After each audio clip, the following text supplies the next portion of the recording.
All right then, very good. Let's come to order. Thank you all for being here today at the Coordinating Board's first virtual Perkins Basic Orientation event.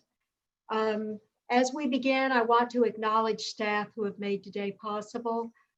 First, Sherry Rannis, who many of you know, has coordinated today's event. Two colleagues you may not know are Ernest Jaquez and Valerie Carrera. Ernest is our division's Zoom guru and all-around make it happen person for virtual meetings. And Valerie has managed the field communications that have kept you informed as we lead into today's meeting. Finally, I want to acknowledge Stephanie Perkins and Dwayne Hiller, who have shared the work of making today's orientation come together. Between the two of them, as you're aware, Stephanie and Dwayne advise about 2/3 of the state's grants, and with Sherry, work diligently on your behalf through the year. Let me get to some brief housekeeping. First, please keep mics and video off during the day. Use chat box to ask questions. You can do that during presentations, and we will address your questions during scheduled video, or rather during scheduled Q&A time. Next, we advise you for best viewing to use speaker view and not gallery view.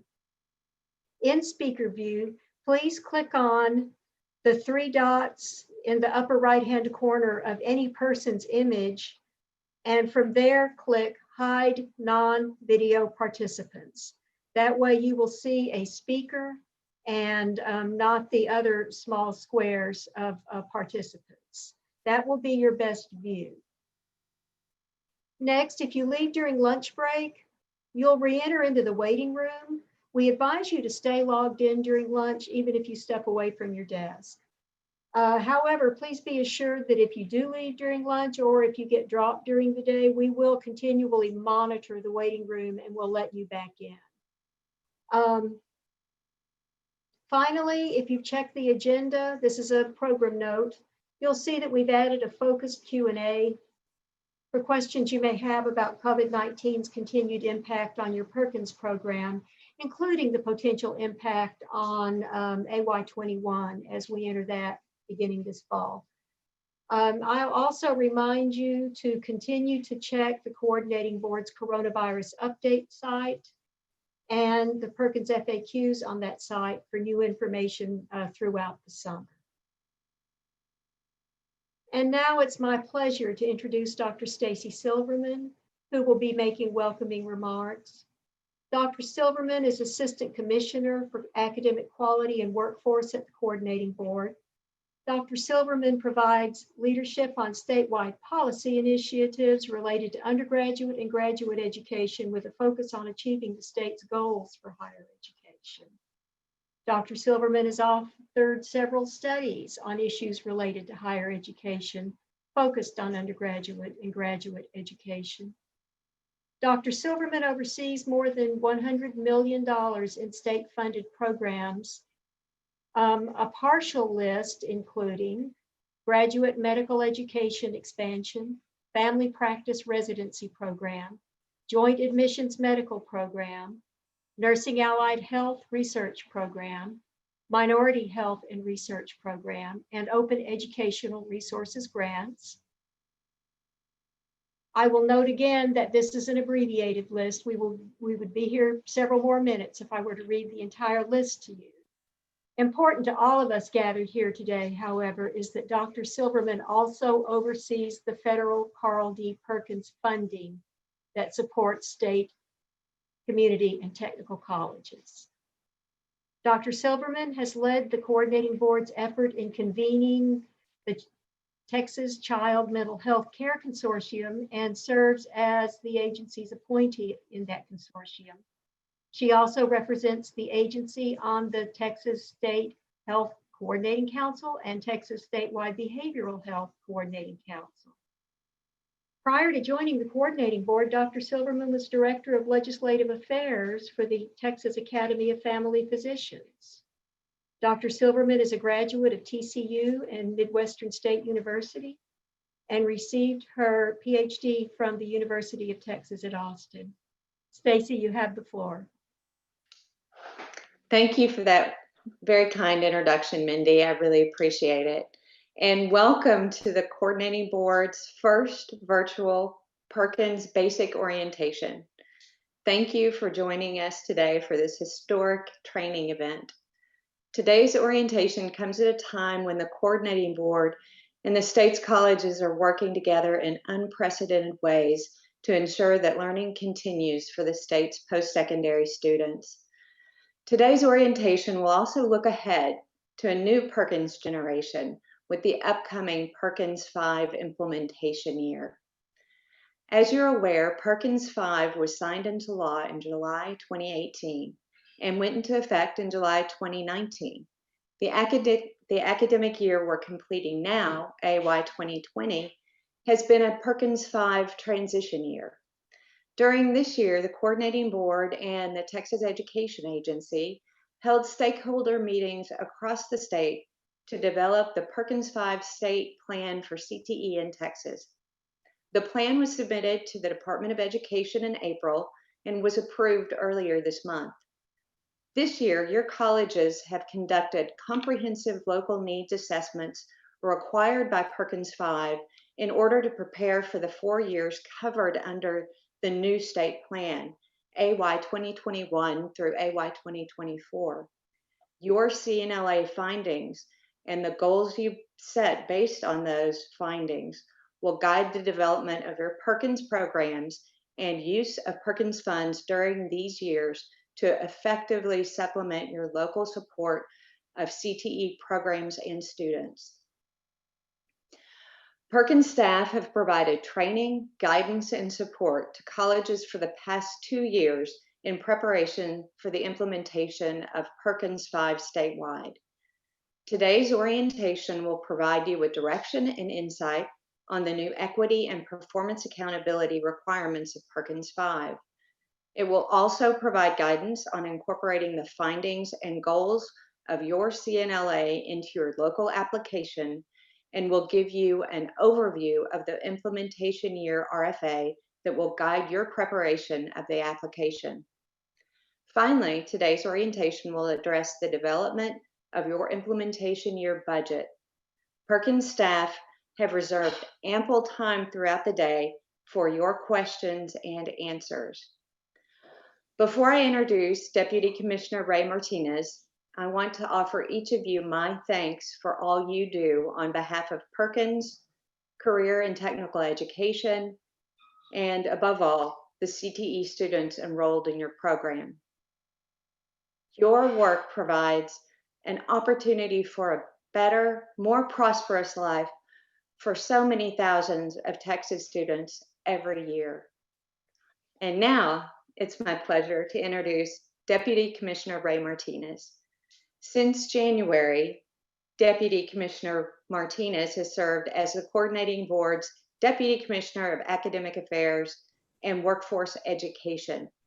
In that capacity, Deputy Commissioner Martinez leads the agency's critical functions in academic programs, workforce education, and college readiness and success. Prior to joining the Coordinating Board, Deputy Commissioner Martinez served as president of the Independent Colleges and Universities of Texas, or ICUT, and before that, as Chancellor of Western Governors University, Texas. He has held senior government relations positions at Rice University and Texas A&M International University, and previously served as the director of the Committee on Higher Education in the Texas Senate. Deputy Commissioner Martinez also has substantial federal policy, having served in 2 administrations, for the Clinton administration as regional director for the U.S. Department of Health and Human Services, and on the White House staff as Deputy Assistant to the President for Intergovernmental Affairs. He then served the George W. Bush administration as a commissioner on the U.S. Election Assistance Commission. Deputy Commissioner Martinez earned his bachelor's degree at Southwestern University and law degree at University of Houston Law Center. He is taught at UT Austin School of Law and the LBJ School of Public Affairs, and has published papers and articles in such publication as Election Law Journal and the New York Times. He's a native of Alice, Texas, and he's a big fan of the Chelsea soccer team. Please join me in welcoming Deputy Commissioner Ray Martinez. Thank you. Thank you, Stacey, for that very warm introduction, and for the shout out to the Chelsea Blues, who had a big win yesterday. Good morning, everybody. My name is Ray Martinez. As Stacey said, I'm Deputy Commissioner of Academic Affairs and Workforce Education at the Coordinating Board. It's my pleasure, really an honor for me to be able to serve alongside colleagues like Mindy and Stacey. But I want to welcome each of you to the 7th Annual Perkins Basic Grant Orientation. As some of you may already know, the Coordinating Board's Perkins Basic Orientation has grown from a small event for new Perkins staff to the webcast we're having today, which is being attended or viewed by representatives from all of the state's 50 public community college districts and our 4 state and technical colleges.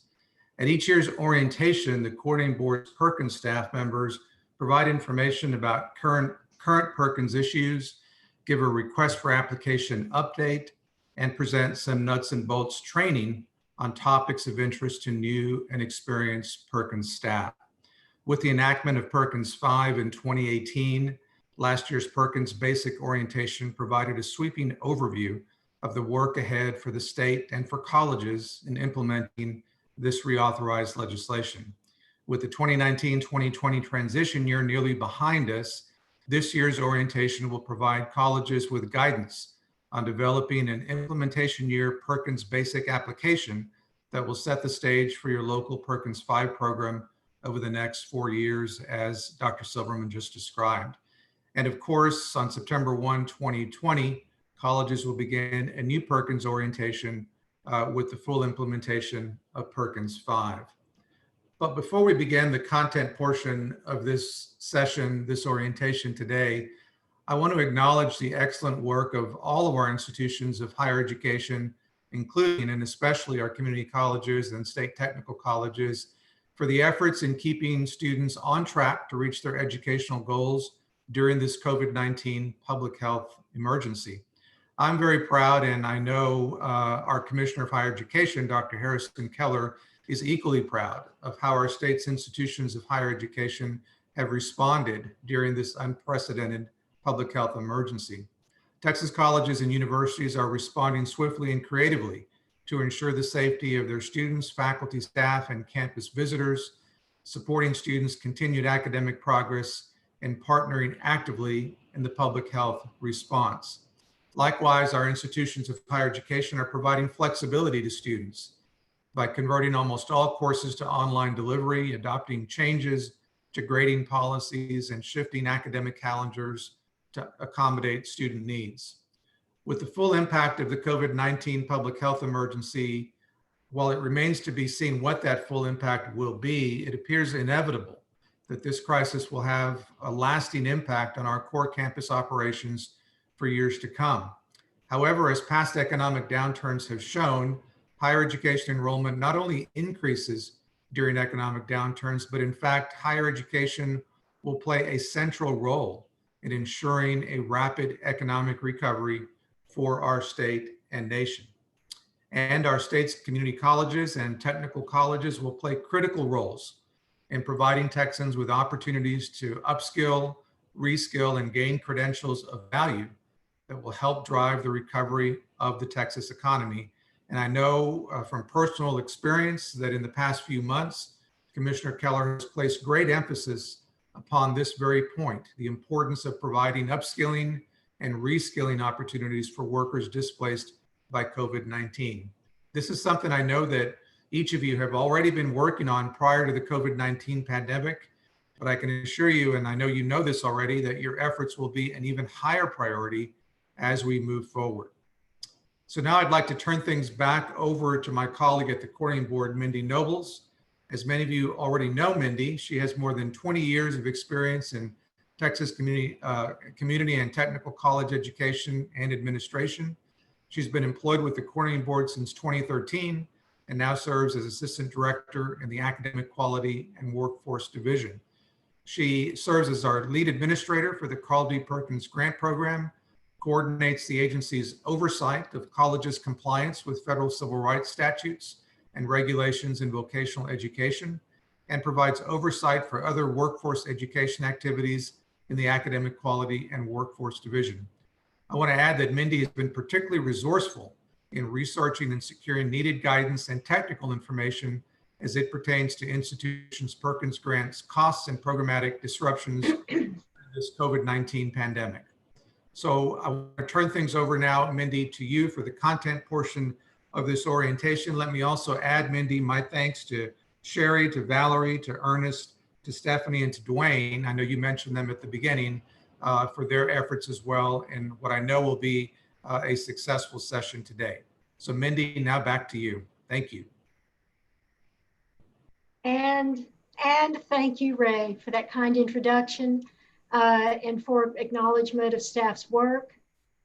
I will only make brief remarks today about our Perkins 5 implementation year because we've all worked hard for nearly 2 years now to get ready. You can go to the first slide, Stephanie.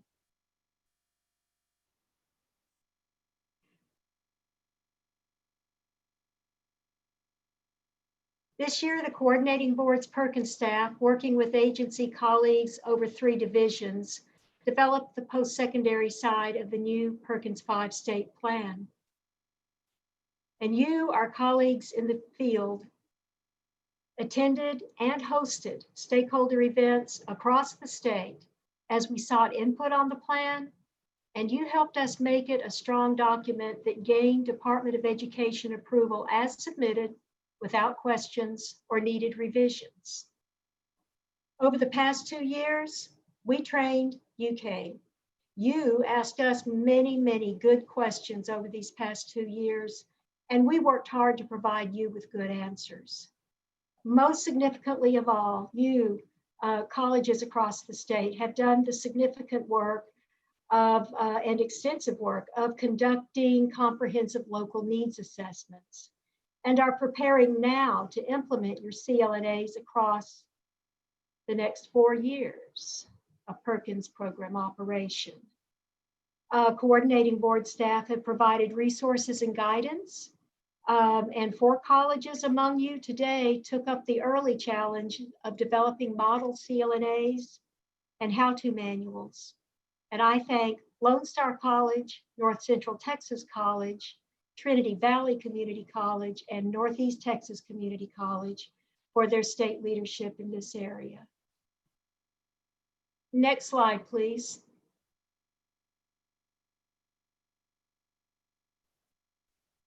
And as I continue, I can't go on without acknowledging as well the TACD and that association's partnership with us in posting Perkins resources and the Perkins listserv, which has provided all of you a sounding board as we've come to this moment.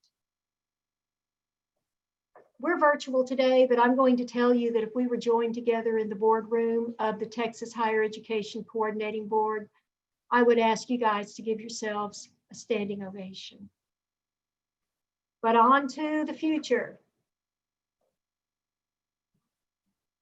The implementation work begins. Colleges across the state will act on the findings of their CLNAs over the next 4 years with the opportunity to update them annually and the requirement to update them before the 3rd year covered under the state plan, which is AY23. States and colleges alike have new accountability under Perkins 5. Perkins 5 comes full circle to emphasize anew the importance of providing equitable opportunity for success for all CTE students across your college campuses, which, as some of you will recall, was a strong focus under Perkins 3. Colleges will report new special populations categories in CBM reports beginning this fall. In December 21, Texas will analyze the performance of special populations statewide, disaggregated by category, and for the first time will report special populations performance disaggregated by category in the state's consolidated annual report to the Department of Education. Colleges will be held accountable for the implementation of their CLNAs and the performance of their special populations in new ways as well. The state's disaggregated data will also provide disaggregated special populations performance data by college. The coordinating board staff will analyze those data and CLNA implementation as part of its annual civil rights compliance monitoring. This is a fairly new federal requirement, and we will be giving you much more information on that in the coming months. Finally, in addition to new accountability come new learning, new training, and I'm sure new questions. Coordinating board staff will offer enhanced training and resources on implementing the CLNA equitably. I'm very pleased to announce today that Texas is one of 10 states selected to participate in a project of the National Association for Partnerships in Equity, that's NAPE, if you're familiar with that acronym, that will enable coordinating board staff to provide new resources to all of you as you do the work of CLNA implementation. Temple College's Special Populations Leadership Grant will partner with us in this pilot project and in the dissemination of resources and training across the state. And on this point as well, you will hear much more in coming months. And now I'll turn the floor over to my colleague, Sherry Rannis, who will talk about equity in Perkins 5. Sherry?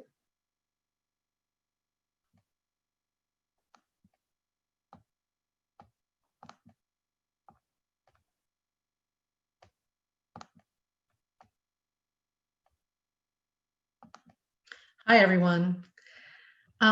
We are starting our time together looking at the big picture of Perkins 5 and our first implementation year. And as Mindy noted, we have a lot of new learning to do and new thinking to do up ahead. It's exciting, it's challenging. So we felt it is important, very important for us to start off our day today focusing on a little bit more on one particular emphasis that's very clear in Perkins 5, and that is the role of equity in Perkins 5 implementation. Stephanie, could you go to the next slide, please? Eliminating inequities to access to CTE is specifically referenced multiple times in the Strengthening Career and Technical Education Act, which is Perkins 5. And equal access, and particularly access on the part of members of special population groups, is particularly emphasized. Next slide, please. Thank you. The critical mission of CTE and our guiding star is this particular statement, which we crafted after we went in through our stakeholder consultations with so many of your representatives and many of you individually last year. And that is this: to assure that every CTE program in Texas supports students in attaining job-ready academic and technical skills, opportunities for work-based learning, and relevant employability skills. We'll go to the next slide.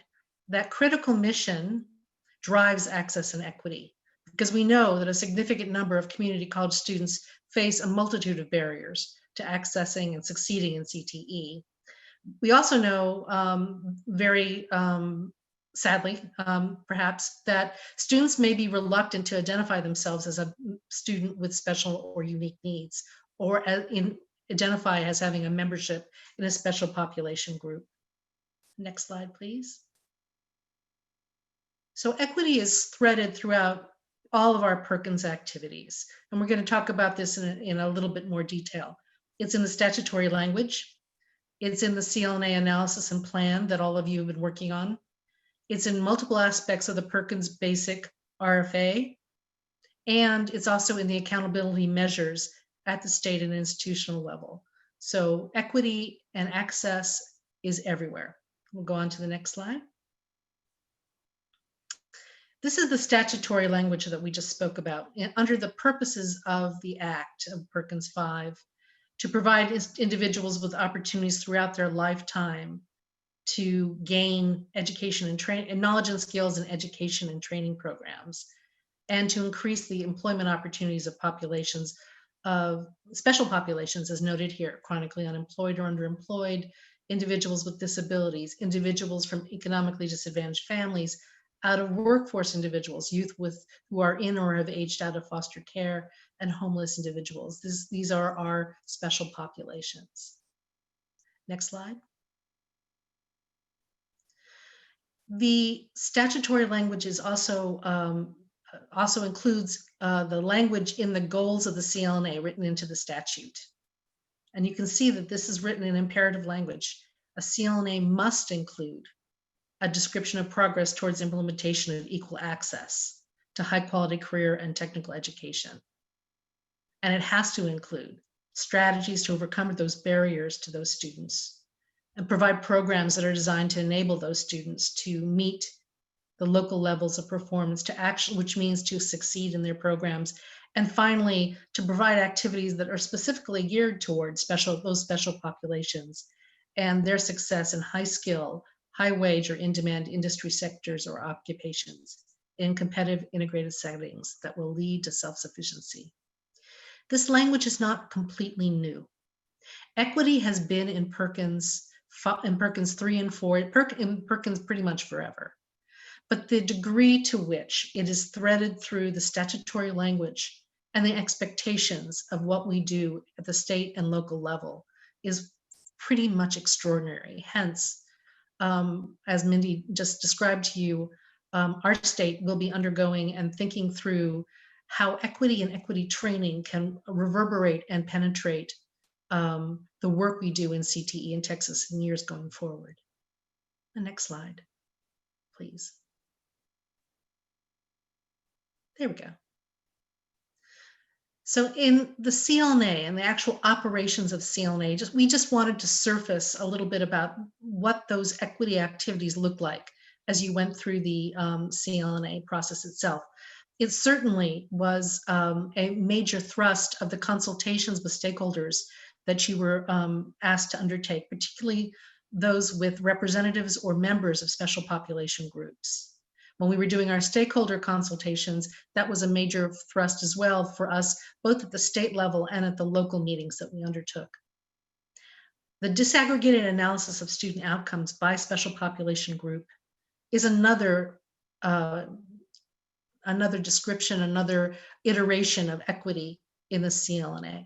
And finally, the activities and programs specific to special populations that all of you are putting together are another expression of equity in the CLNA. Another slide, please. In the Perkins Basic Grant that we're going to spend so much time on today, which is actually the focus of our discussions today, you're going to see repeatedly tiebacks to the CLNA findings and goals around equity and access. And of course, an emphasis on disaggregated data collection around special populations.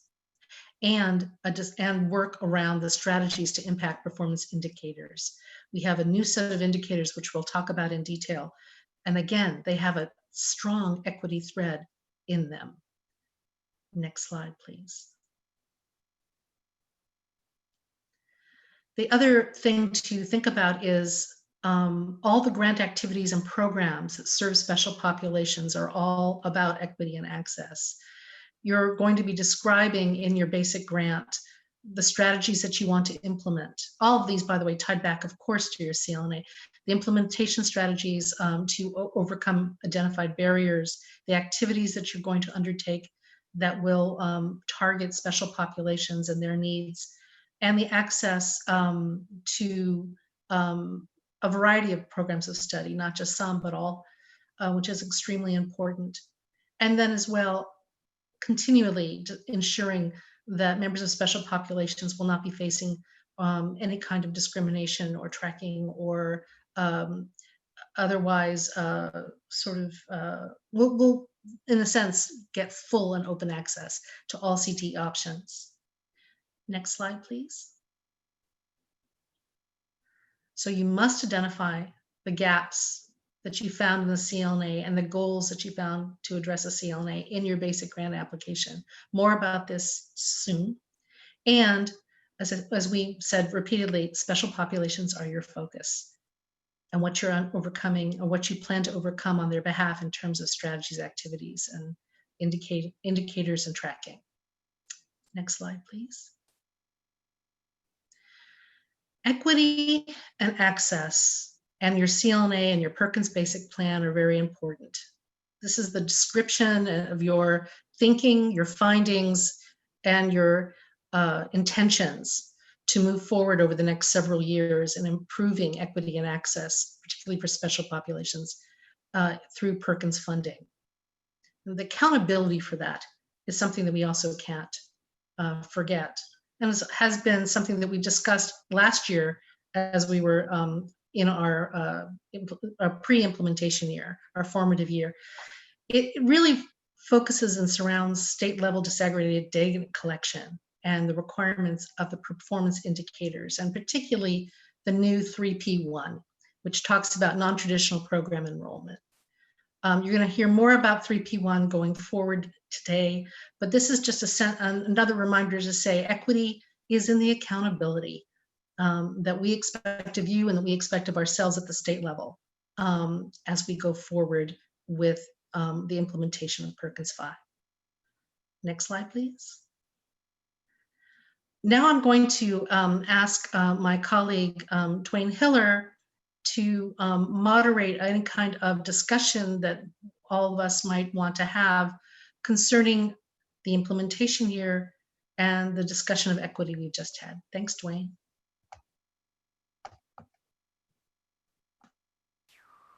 Sorry, good morning.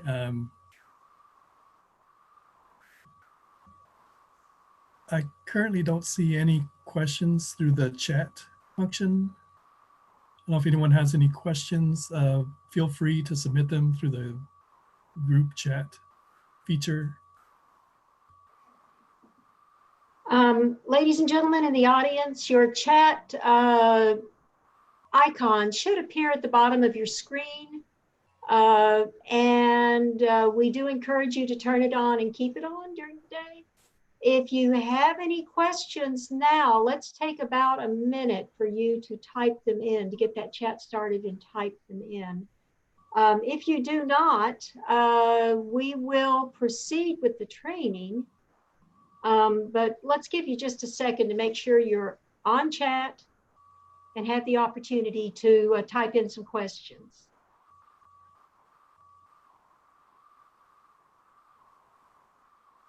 I might ask Mindy a question. Could you follow up a little bit and let us know a little bit more about the NAPE training, which is, I think, a multi-month activity that's happening at the state agency level? Most certainly, and we do have questions coming in, but let me talk a little bit about that. This training will begin with a small team. It's train the trainer training. We'll begin with a small team that undergoes a several-month-long training in NAPE's data equity methodology, which is known as PIPE. I don't remember on the spot here the acronym PIPE represents. It will also be training on seeking evidence-based ways of seeing data and pursuing data from a more authentic standpoint than looking at figures and drawing conclusion for figures. It will look to understand the human situations beneath those figures, beneath that data. As we begin taking the training, which will, let me just talk about the training team for a minute. It will encompass 3 divisions of our agency. We have staff from academic quality and workforce, from our data division, strategic planning and funding, and from our college readiness and success division. Staff within these divisions will utilize this training in a way appropriate to each of their missions we will utilize it on your behalf to give you technical assistance with implementing your CLNAs. We will train staff internally. We will train colleges across the state. We will post resources. We will provide resources. We will do training one-on-one and individually with colleges, and we will do training statewide as well. Temple College, as I referenced in my brief mention of this project, will commit the second year of its special populations grant to partnering with Perkins staff in implementing this training across the state. And I'll turn it back over to you, Dwayne. I do see we have one question. Okay, the question is asked, will this PowerPoint presentation be available later? And as far as I understand, we are planning on posting it on our website as well as the TACD Perkins website. And yes, you may count on that. Yeah, and the presentation is being recorded. That's the next question that just came in. We are recording this presentation on YouTube, and so it will be also available there, and there will be a link to that YouTube video. Okay, questions are starting to come in now.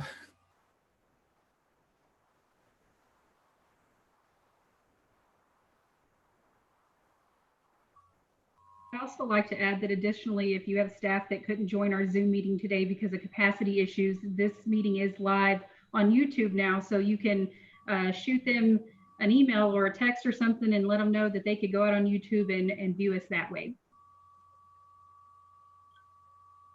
We have questions. Dwayne, why don't you read the question from Temple College, please? Okay, well, that was actually a comment talking about the application budget. Saying the application budget shall identify CLNA goal in budget line items that address prioritized goals for FY 2021 and shall at minimum budget Perkins funds to support goals identified for student performance and improving access and equity in the CLNA. Is there a specific percentage that must be identified? The answer to that question is no, because that need is going to vary from college to college, depending upon the findings of your CNA. What we will look for is that the percentage of funds you allocate is purposeful and appropriate to the goal you are addressing with those funds.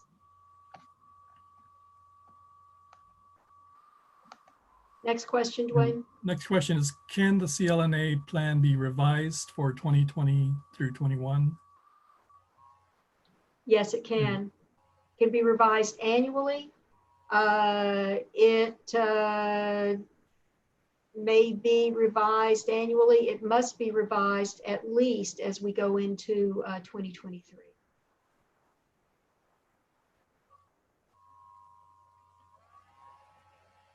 Okay, the next question is, in writing the CLNA, many of the gaps identified are the same gaps being addressed by a Title V program the college received.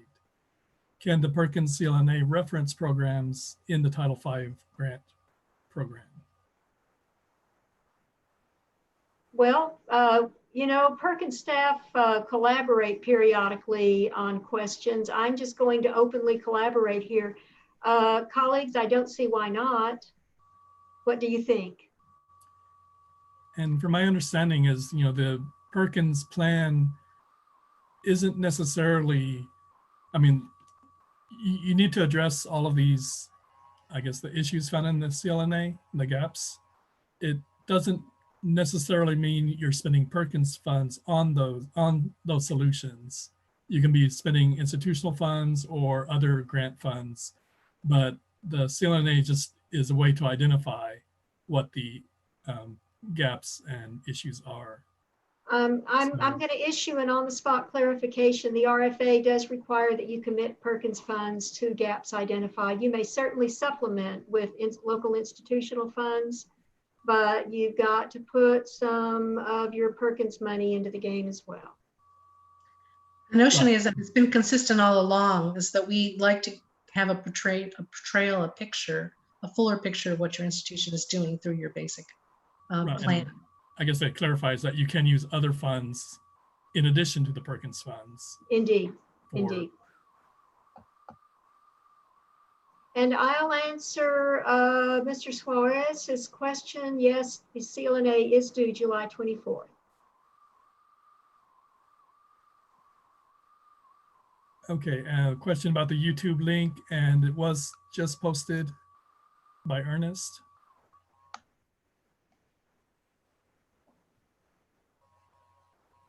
It's also found on our website.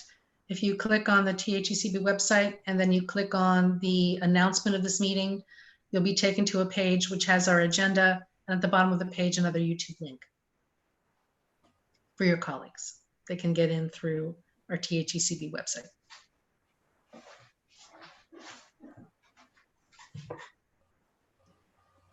And we are running a little bit ahead of schedule here, but I see that we have no other questions.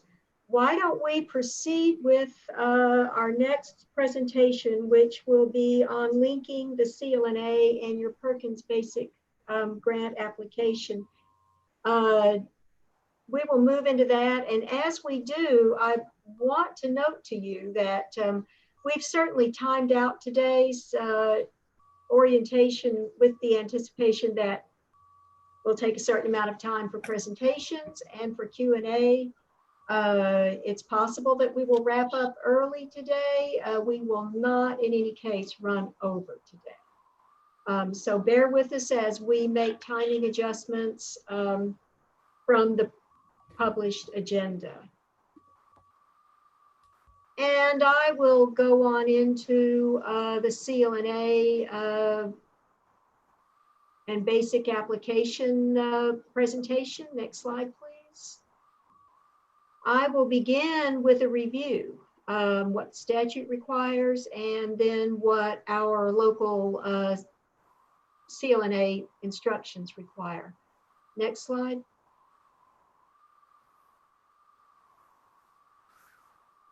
The statutory report requirements encompass the fundamental emphases of the Perkins Basic Grant Program across the lifespan of the Perkins CTE legislation from its beginning.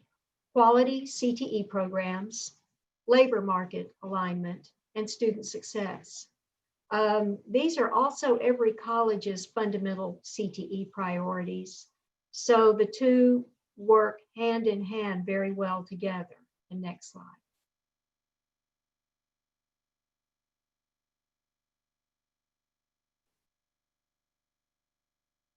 Back a slide, please.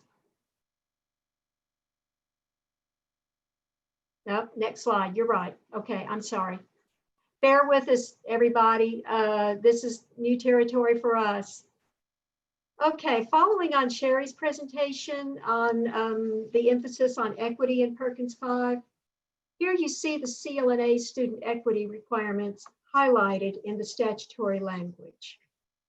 Perkins 4 emphasized CTE program quality, and Octay's guidance, and before that OVE's guidance, limited focus on and limited expenditures on individual student success.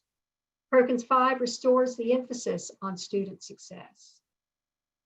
Every college is expected to use the CLNA to identify gaps in performance by special populations categories, analyze barriers to success for those students, and set goals to address those barriers toward closing your identified gaps.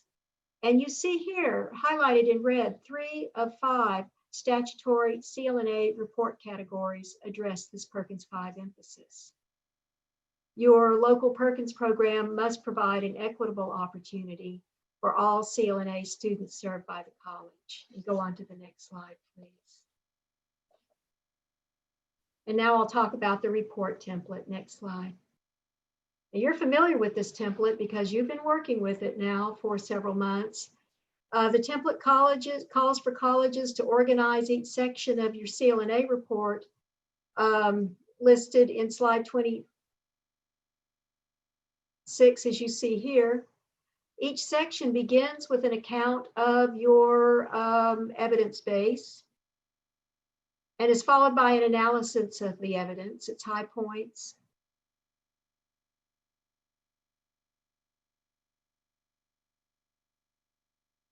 Oh, I'm ahead of myself, and I'm just going to back up a little bit. The CLNA template really covers the same material as what the statutory requirements are. And it is, you see it here emphasized, we've called for a summary analysis. But other than that, the 6 sections are equivalent to the 5 sections of the statutory requirements. We've broken the CTE performance requirements out into 2 questions, which gives you 6. And please now move on to the next slide. Okay. And now we'll take a look at the template section detail. The template calls for colleges to organize each section of the report listed in slide 26, as you see here. Each section begins with an account of your evidence base, and it's followed by analysis of the evidence, its high points, which are your college's strengths, and identify performance gaps and root causes. Each section ends with the goals your college has set to close those gaps. Goals for year 1 and goals for years 2 through 4. And on to the next slide. And next. Now, your basic application essentially will begin with your CLNA. So let me begin here by telling you how we will review each CLNA report submitted. We will provide you with feedback prior to your submission of the application. So you will have our CLNA feedback prior to finalizing and submitting your Perkins application. Here's what we'll look for in the CLNA. First, the basics. Have you completed all of the parts required?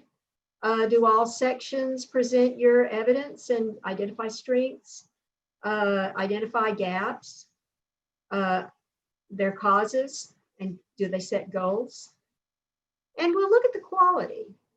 Please know I'm not talking about the quality of your prose here. You don't need to plan to wax eloquent to make us happy. By quality, I mean the thoughtfulness of your analysis.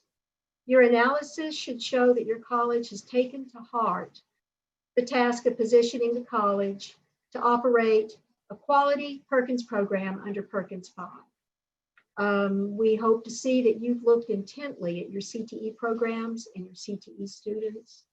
We hope to see meaningful program goals that are clearly targeted on gaps the report identifies. And I'll point out that from the CLNA review, we'll have on record your identified gaps and the goals you've set for the 6 sections, and we'll look for how you apply those in your application. And let's go on to the next slide, please. Now, before I go into detail about incorporating your CLNA into the application, let's look at some general principles set forth in the RFA. First, you're required to incorporate student performance and access and equity goals into your application. Second, other goals may be incorporated this year based on your college's local priorities for your CTE programs and students enrolled in those programs. So you have options to emphasize there and incorporate purposeful goals as they work for you locally. Third, please identify the goals you incorporate by some systematic numbering or naming system that makes clear what they are and shows us what their connection to your CLNA is. And finally, a goal that spans more than 1 year may certainly appear in the FY21 application for your basic grant. And on to the next slide. Okay. And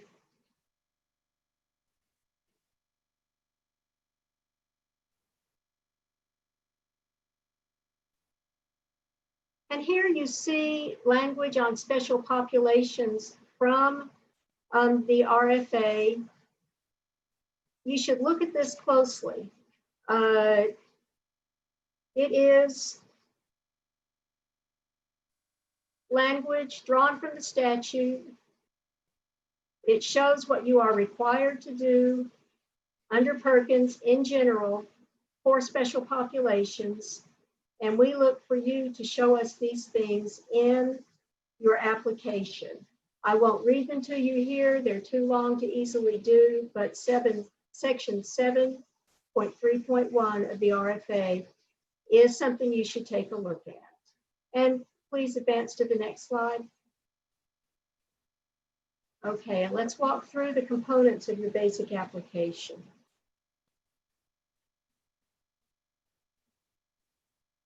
In the local application narrative, what we used to call the local plan, you must respond to item 1 this year. You were exempt from that response last year. You will summarize all gaps identified during your CLNA process and all the goals you've developed to address them. And then over the following 9 items in the narrative, you may incorporate discussion of strengths, weaknesses, gaps, root causes, goals, as they're relevant to your college's local priorities for CTE programs and students.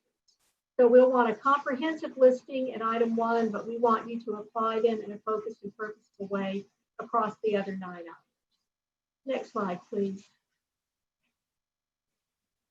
And let's look at the program improvement and evaluation plan. Across the PIEPs for the 3 core indicators, as with other parts of the application, you're required to incorporate student performance and access and equity goals into your overall program plan. And you may incorporate other goals consistently with your local priorities for CTE and your CTE students.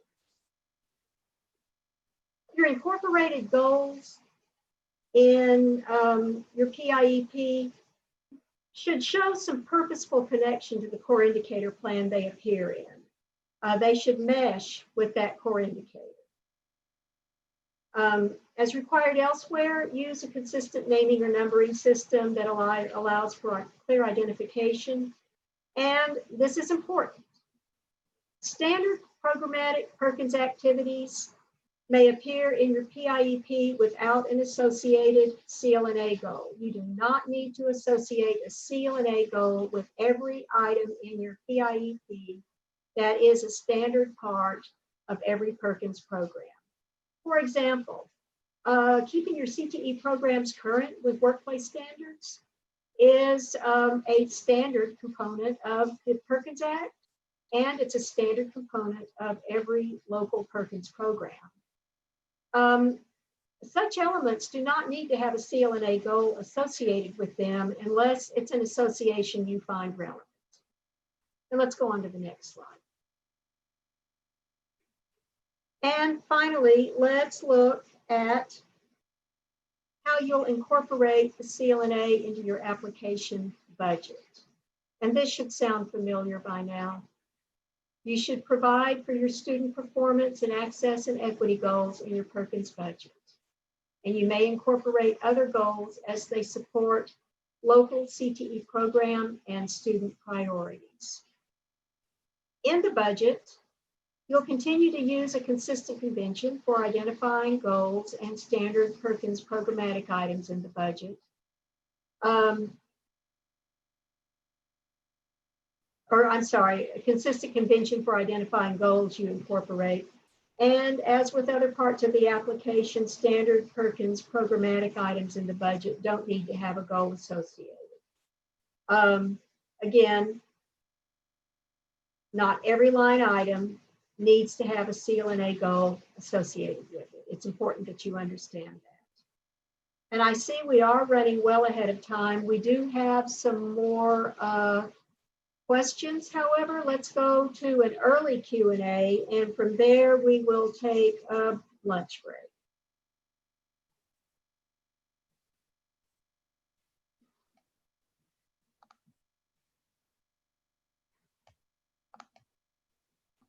Hi, Mindy. So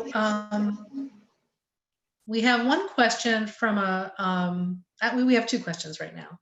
The first is how program goals for different objectives in the basic application work. Can they be the same sometimes?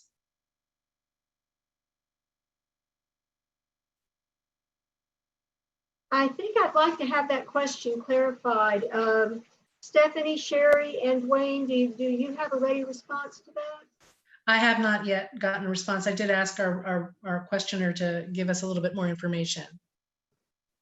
But I do remember, I mean, not remember, very often in Perkins basic applications, especially under the PIEP, very often the goals are replicated, but the activities and supports are different for each of the different pieces of the PIEP. So I was wondering if you might comment on that, Mindy.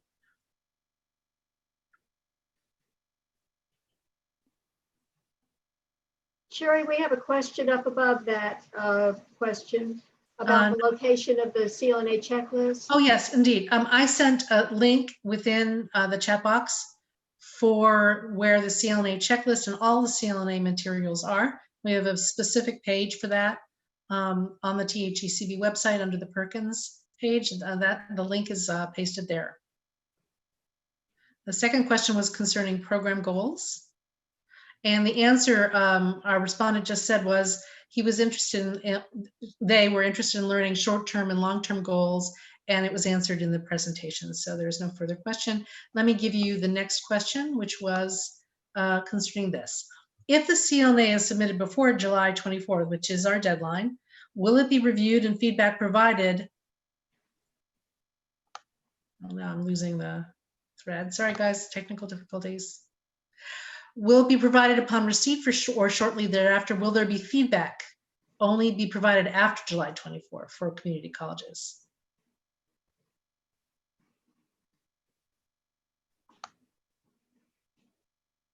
Dwayne, you're muted.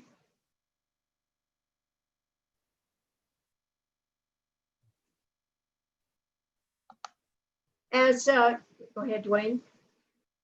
Sorry, I was just gonna say, so if they submitted a week or two or even a month prior to the deadline, I guess the question is how quickly or how soon would we get feedback? So we currently don't have a schedule yet, but, and I'm not sure if we've talked about yet how quickly we want to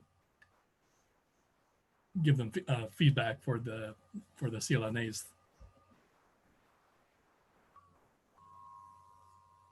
And I will say in response to that we are happy to begin reviewing these as they come in.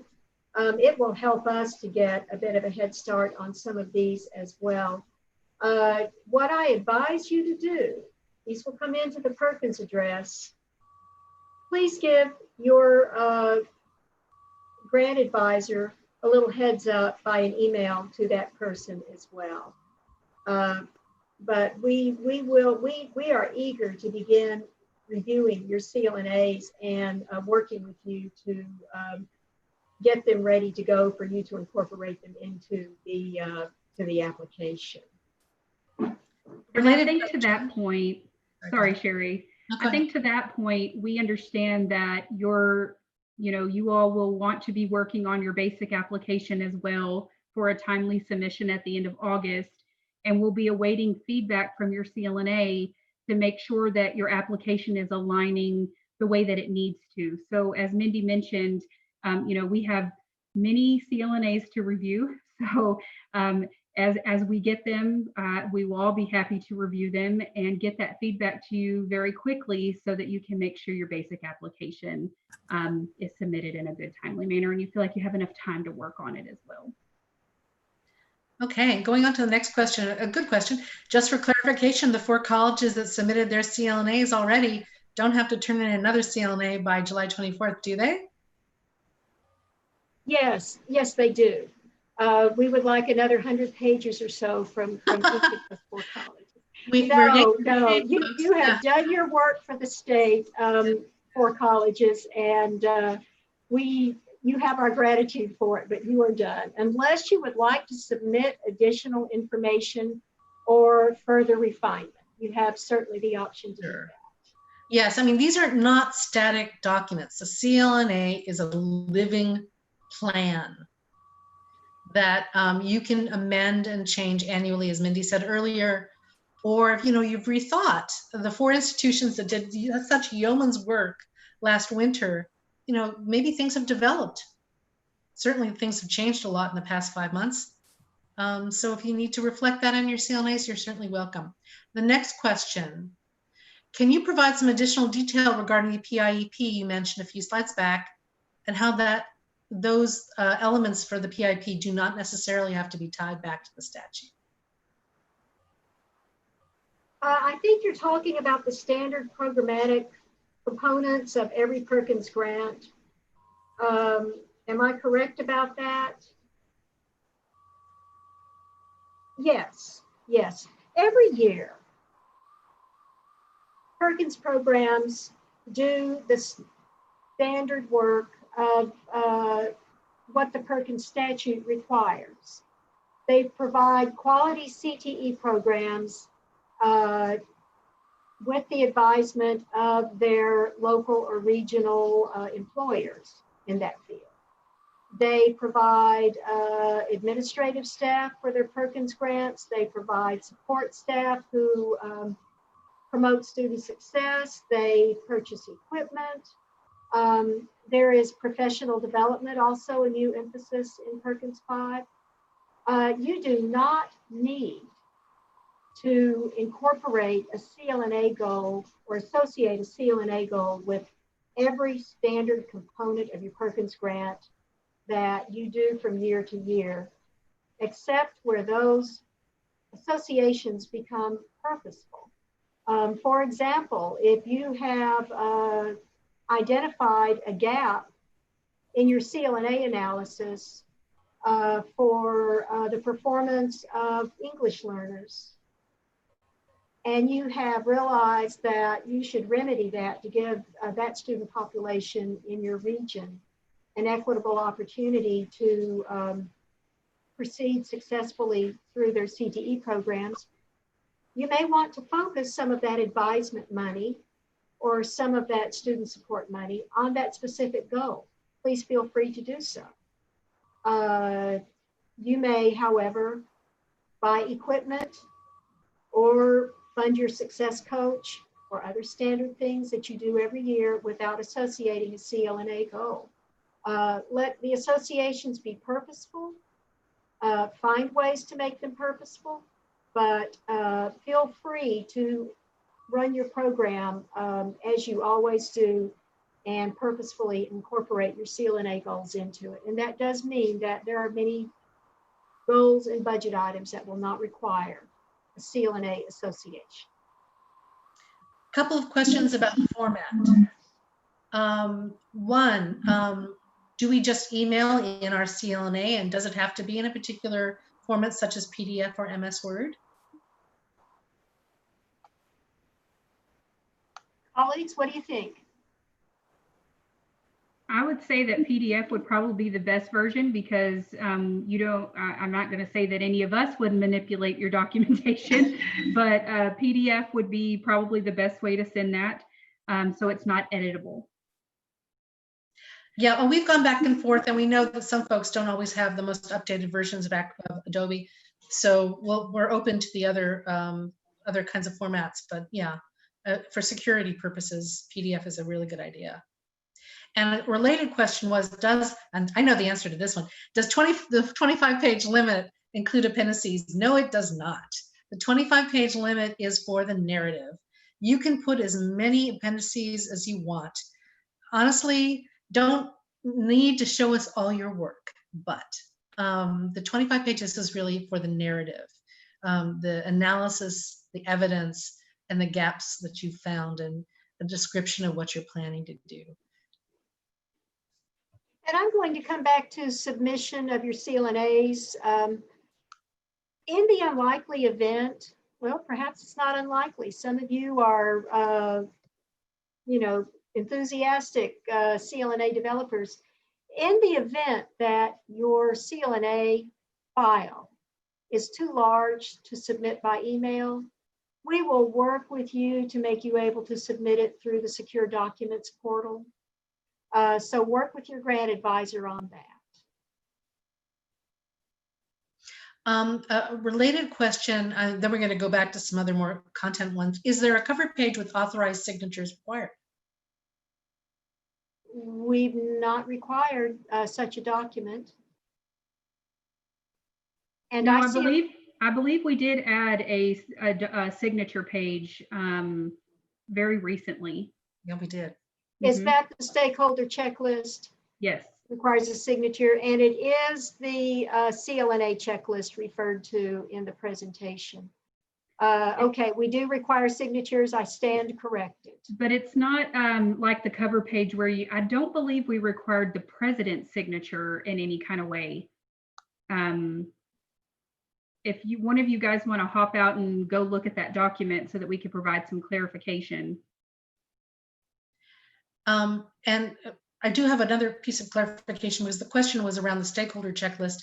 That is the verification that needs to be done. There is a CLNA checklist page under CLNA instructions. It's the last page of the instructions. It gives you a brief rundown of how the narrative and the pagination of the narrative could break down. If you guys don't necessarily want to follow it exactly in terms of the page amounts, that's fine, but it's up to 25 pages. And that page, page 4 of the instructions for CLNA, indicates to you one way of breaking down that 25 pages. So, Okay, and regard Sherry's word is the authoritative word on this. Sherry did take the lead on developing those resources. So state again for the record, we've got a place for signatures. We've got a CLNA checklist, and we have that stakeholder list that people will cover their reports with. So there's a follow-up question, a cover page for the CLNA submission.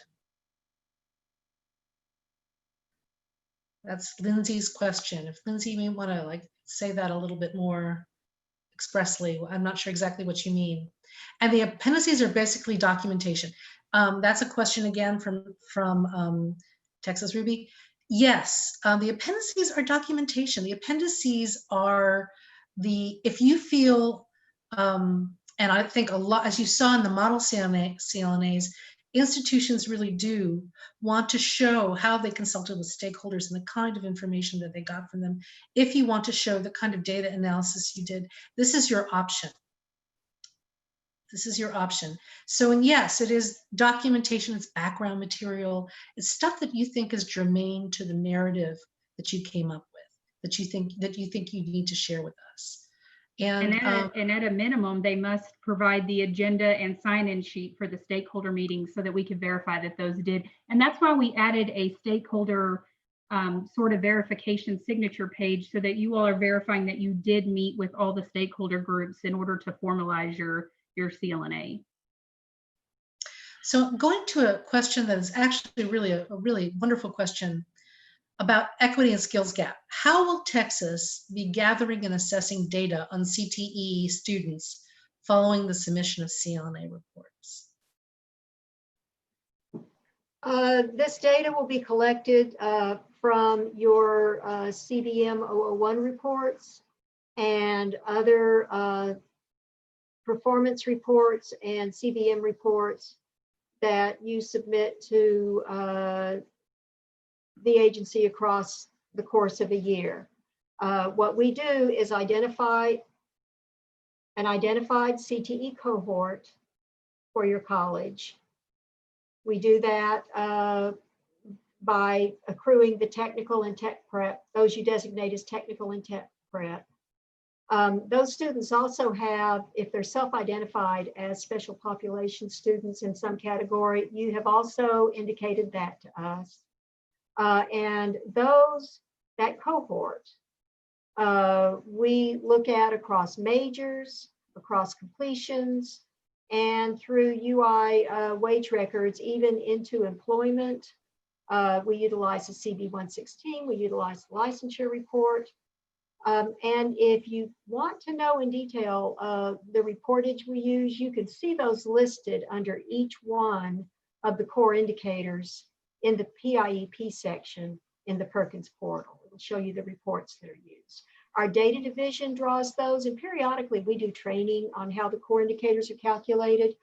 We will disaggregate the special populations categories, and we'll be able to do that same sort of performance breakout with those. We can do it for your cohort as a whole.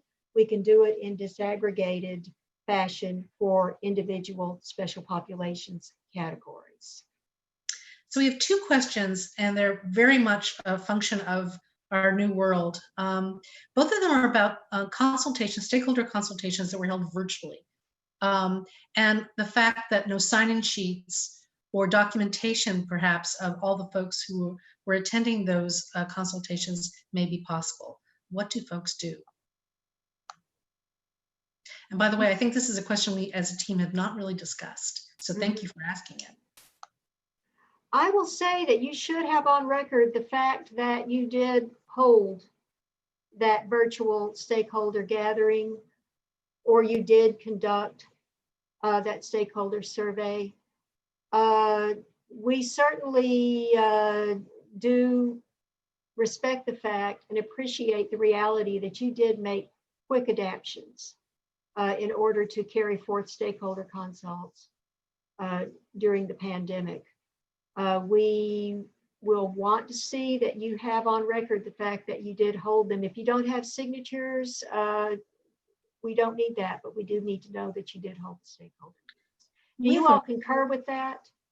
That makes sense. I mean, we want you to do your best. The point being that for federal purposes and for state level purposes too, we need documentation that you did do undertake these stakeholder consultations, if nothing less than for audit purposes, right? But in fact, just that we are all taking stakeholder consultations so very seriously in this process of CLNA and then moving to basic application.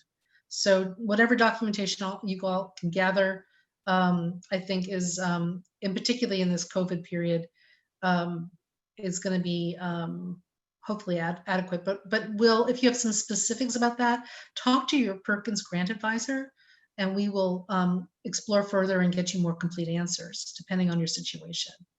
And I think a good example of like a lot of institutions are choosing to do surveys. And so an appendice might be the survey results, whether it be the long results or some sort of disaggregated data that shows short responses or something to that effect. And that would show that you engaged that stakeholder group. We have a really good question here. So here it goes. Do 100% of the gaps identified have to be incorporated in those short and long-term program goals? If funding is insufficient to support all of that, can only prioritized goals be included in our basic application? Okay, let's make a distinction between goals in your CLNA. You must identify goals in your CLNA for every identified gap.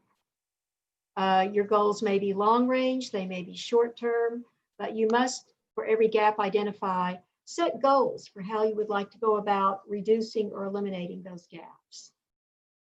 For your CLNA, or rather for your Perkins application, you must address the student performance and access and equity goals you've set. You may address them in a way proportional to your budget, but you must address them. And you may prioritize other goals as you see them to be appropriate. Okay, I hope that answers your question. It's such a very good one. The whole idea of a plan is that you realize that you don't have the resources to do everything. And but your selection as an institution is what's so very important. There's still some confusion about the cover pages and the templates. So let me read this question out loud from Leslie over at Temple College. The cover page is in the template, but only says cover, and then summary both are indicated on page 1. Is there a specific cover format you want? Additionally, I looked at the RFA and other places for a CLNA signature page, but I didn't find anything. So where can we find the CLNA signature page? This, I believe the signature page, as we said earlier, is the stakeholder cover page. Yes.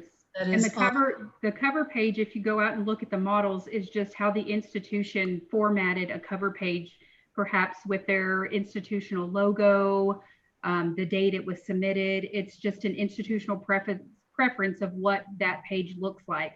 The only thing that needs to be signed is the stakeholder confirmation that they were consulted.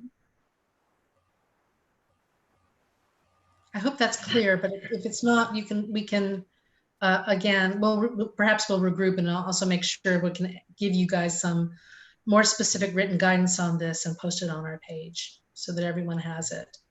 Okay, we have another question about different kinds of stakeholder consultations.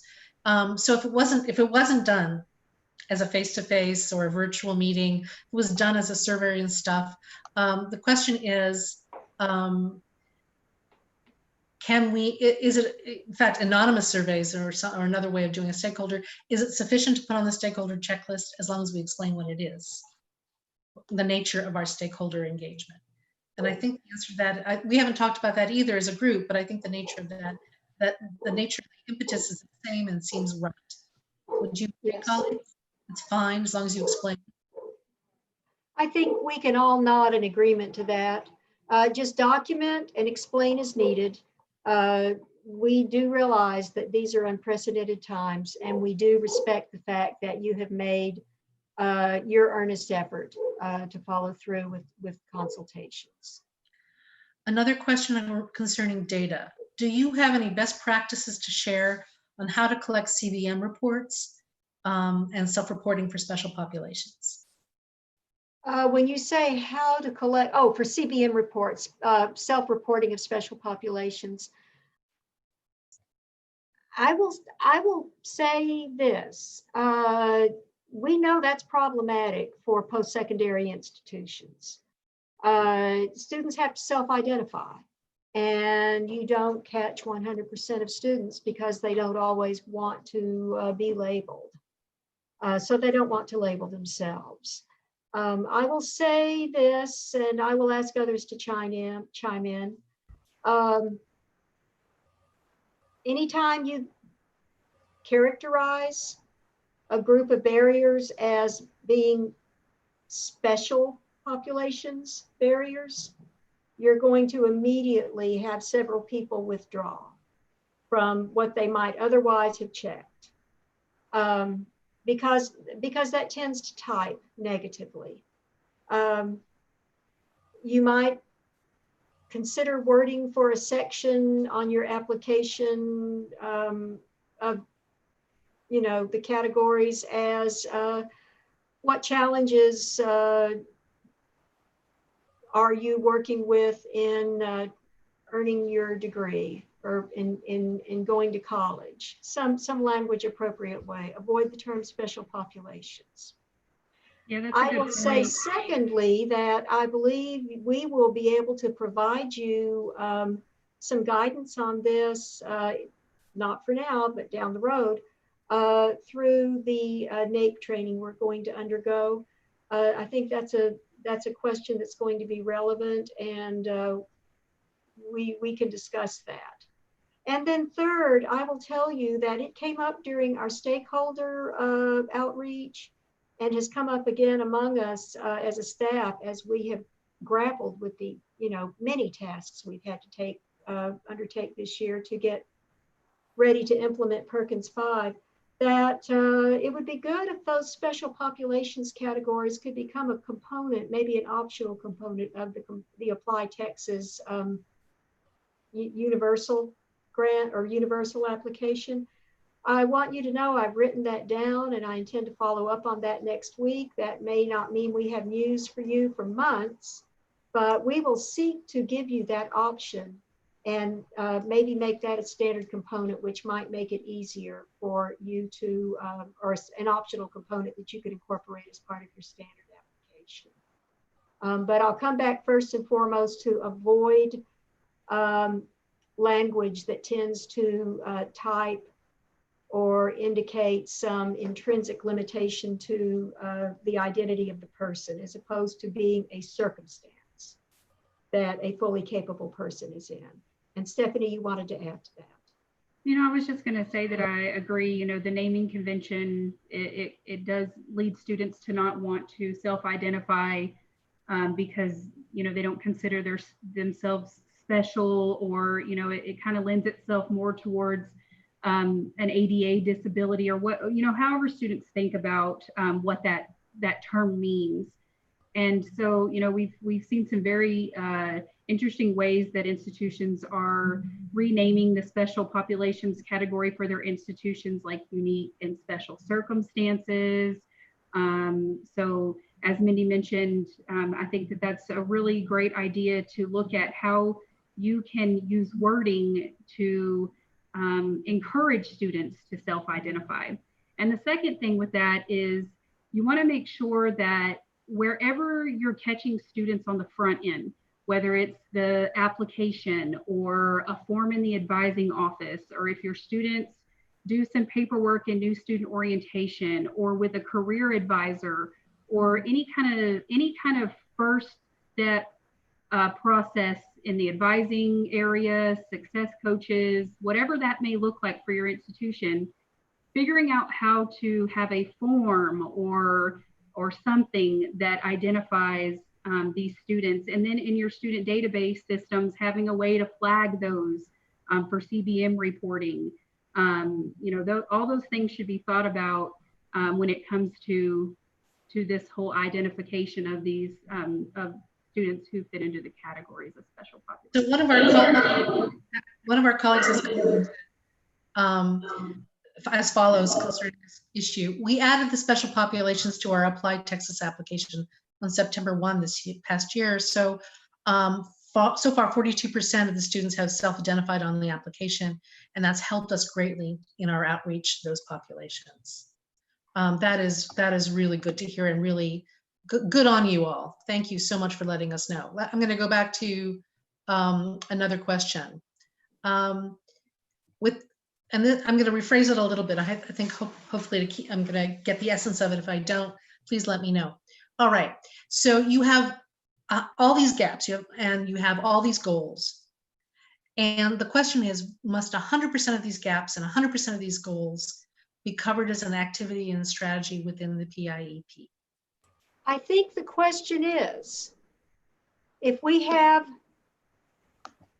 15 goals set in our CLNA for, say, access and equity, do we have to have all 15 of those in our basic application? Right. And I'm going to say, and I'm going to work on the fly here, everybody. We're going to have a live discussion with potential disagreements. I'm going to say that if you have an extensive list that cannot be reasonably accommodated in a single year, as long as you are purposefully and meaningfully addressing equity and access and students' performance findings in your Perkins application with a thoughtful approach, if you've got more than can be done, we will say you don't have to list all of them. Now, if you're a college with 2, get them in there, okay? We will look at things on a case-by-case basis needed, but I hope this provides realistic and adequate latitude, and I'm seeing people nod. Yeah, I mean, it just makes so much sense. Again, it's this notion of a plan, right? Over a multitude of years, that there's a lot to be done. There's only so much resources. Your strategy your assessment has indicated that some things are higher priority than others, and you're going to step through those.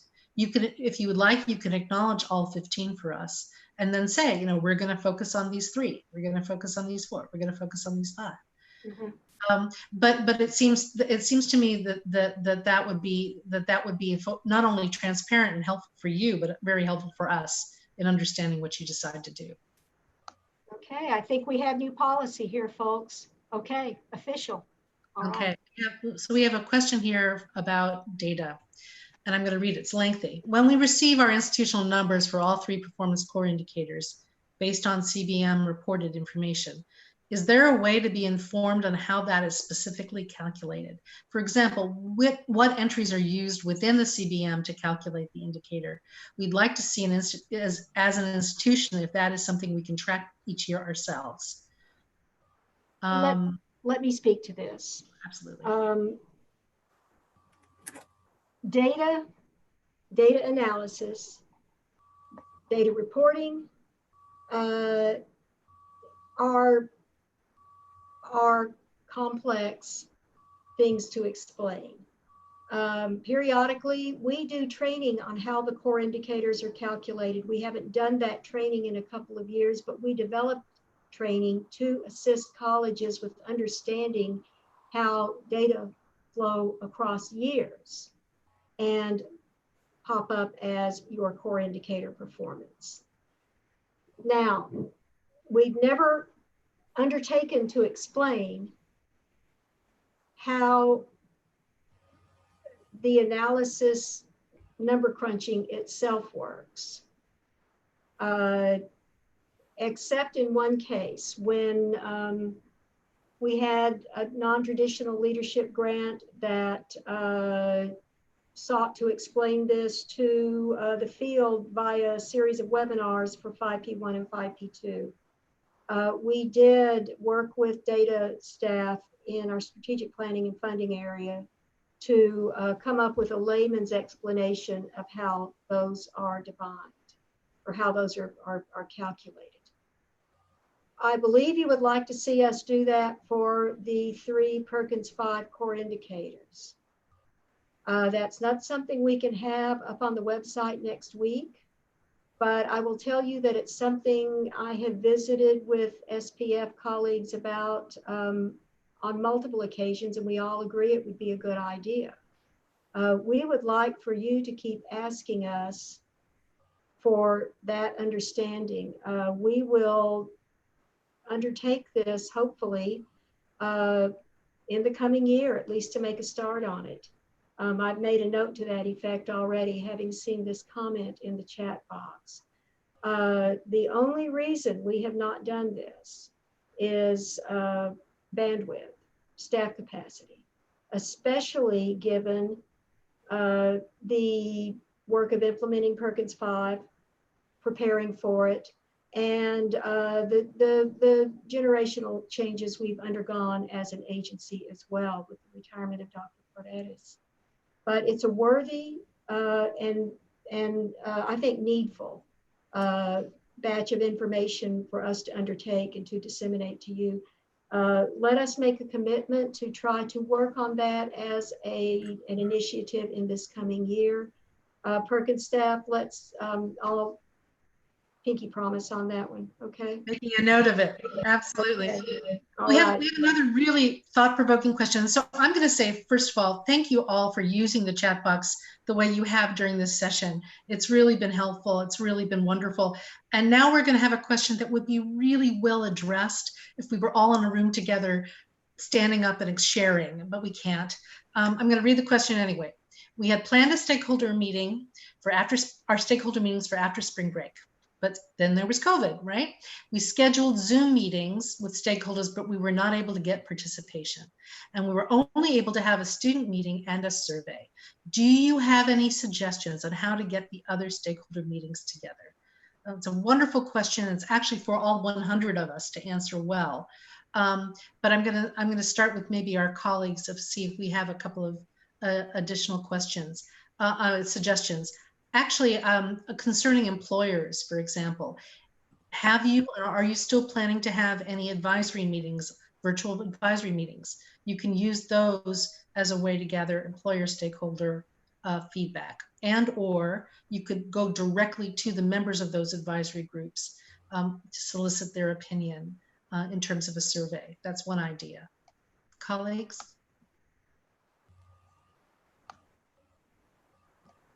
And I'm beginning to see comments popping up in chat about that as well. I will tell you that, you know, we don't have a prepared list of best practices here. This is not, you know, a global pandemic is not something you prepare for. However, I will say that your best resource on that, as Sherry states right now, is probably one another. I advise you to reach out to each other through the Perkins listserv. I advise you to email us with information you would like for us to disseminate. We realize that it's difficult to accomplish this when you can't gather. And again, I see comments coming in in the chat, so reference those as a starting place. Right. There's a question here about what kinds of questions were asked on the survey. I'd encourage you to perhaps post to the TACTI listserv the kind of questions that you have. I know that our 4 model CLNA people all gave us examples of the survey questions that they asked. All 4 different model CLNAs have that information too. You guys can certainly use that as another example of that. Another response coming in, we had good response from our surveys after our stakeholder meeting was canceled. Will that suffice for sufficient input?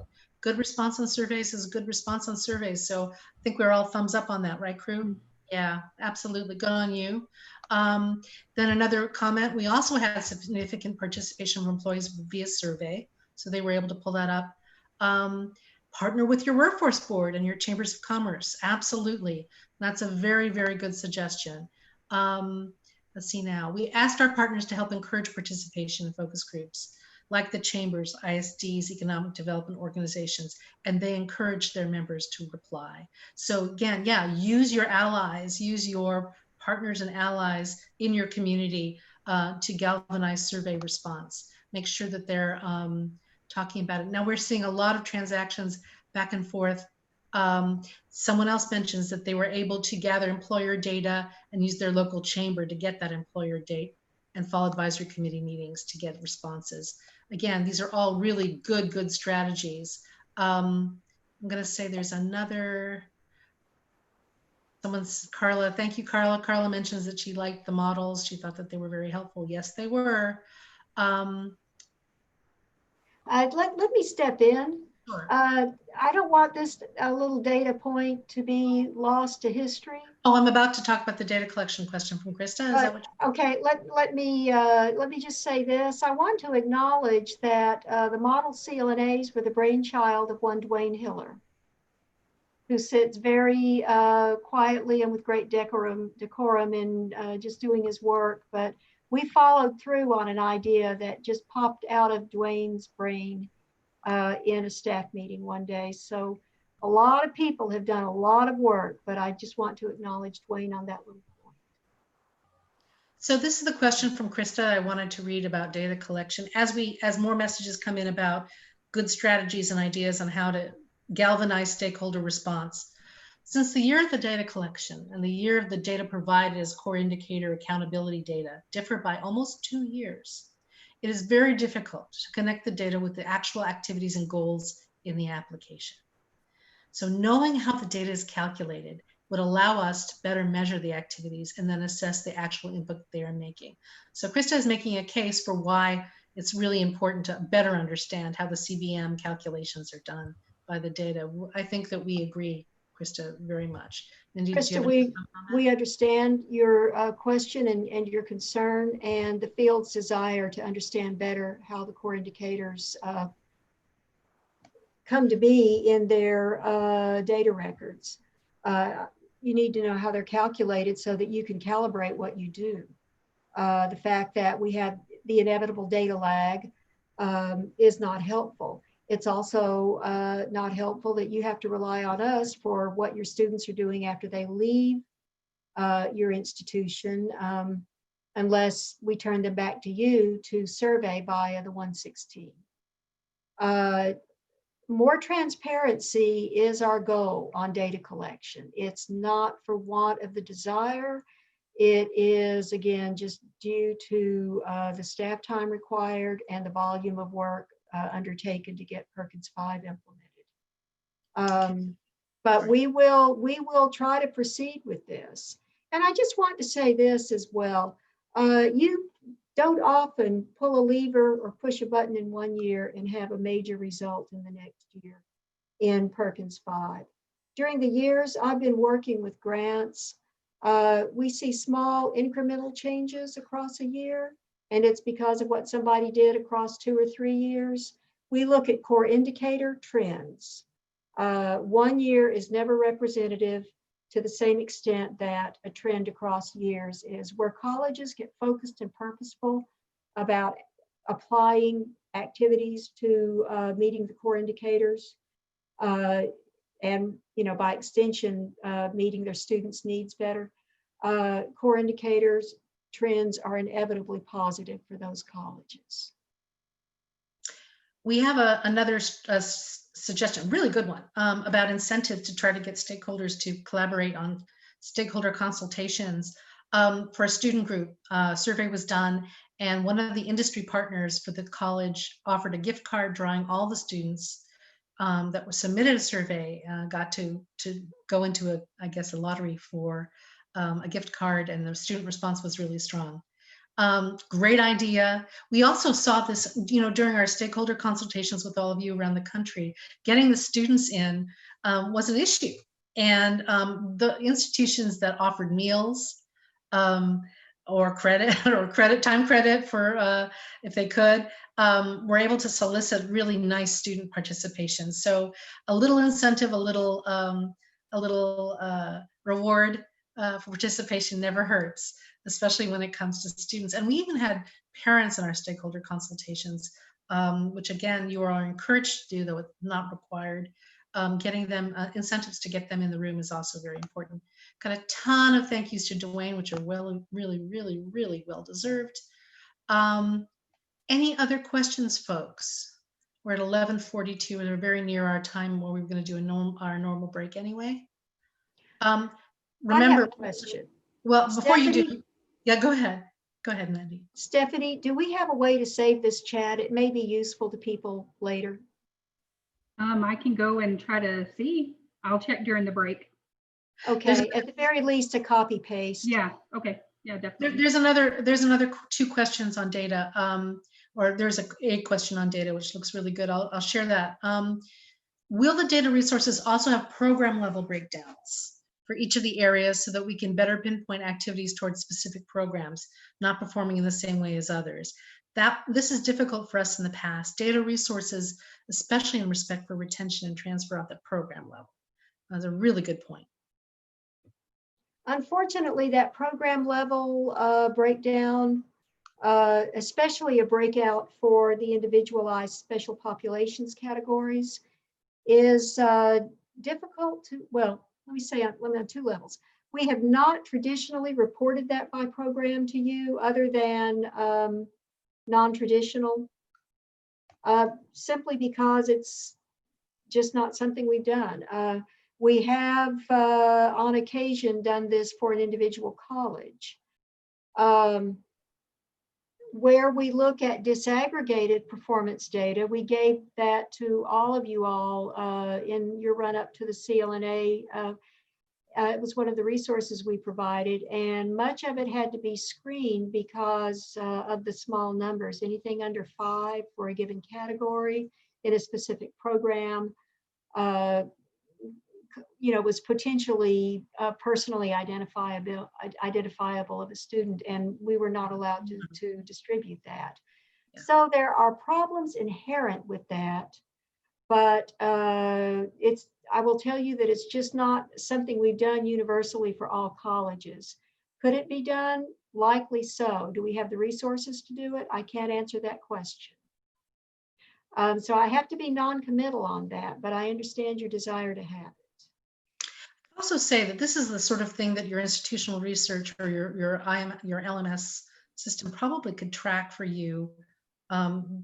You're reporting to us, and then we're reporting it back to you. But your LMS system through CBM is giving those numbers into the system. So it's probably easier to get it from your institutional side than from us, because we're just regurgitating back to you. Acknowledging that a limit to that is that you can only analyze your own data. We can track your student across the state and into employment in ways that your own data don't permit. Right, but within program, and particularly in terms of retention, that it's easiest for you to try to get that to your own box. We have some advice about chat. If you look at the 3 dots, according to 2 of our different participants, if you look at the 3 dots in the box next to your chat, you can click the 3 dots and it'll give you the option of saving the chat. So everyone can save the chat. Thank you, guys. We're also the Zoom literate among us, and then there's a hierarchy of Zoom literacy, which I really appreciate so much. I think we feel like we're on the bottom rung, though we're working on it. We're about to get some more sophisticated Zoom capacity that'll hopefully carry us through over the next year or 2. But we're all new to this, and I want to give a shout out again to Stephanie and Dwayne and Mindy and Ernest and Valerie for trying to get this together in terms of the Zoom capacity. We've been doing pretty darn well this morning. And with that, I'm going to turn it back over to Stephanie, who'll give us some instructions during the break, because we're about to go into our 45-minute break. So during break, everyone, you can stay on in Zoom. If you choose to leave, you will be enter back into the waiting room, and I will admit people once we get close to that 12:30 mark. We are going to take a break until 12:30. Please try to be back as prompt as possible. We want to get started as prompt as possible. The presentation that comes after break is unpacking the RFA as per the agenda. So again, you're more than welcome to stay here in the Zoom meeting. Please leave your mics and cameras off. And we will see you all back here at 12:30. Mindy, do you have any other comments about the CLNA or wrap up for this training?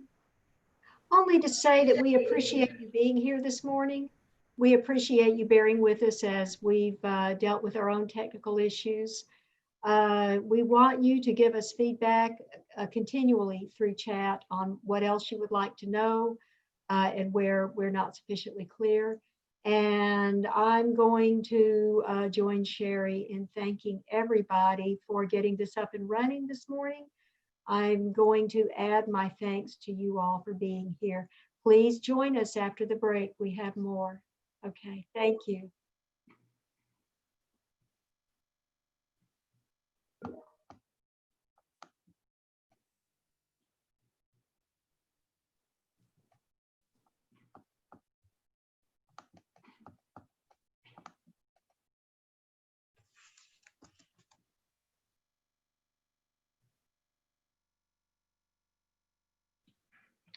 All right, everyone, welcome back. I have 12:30 on the dot, so we're going to go ahead and get started here.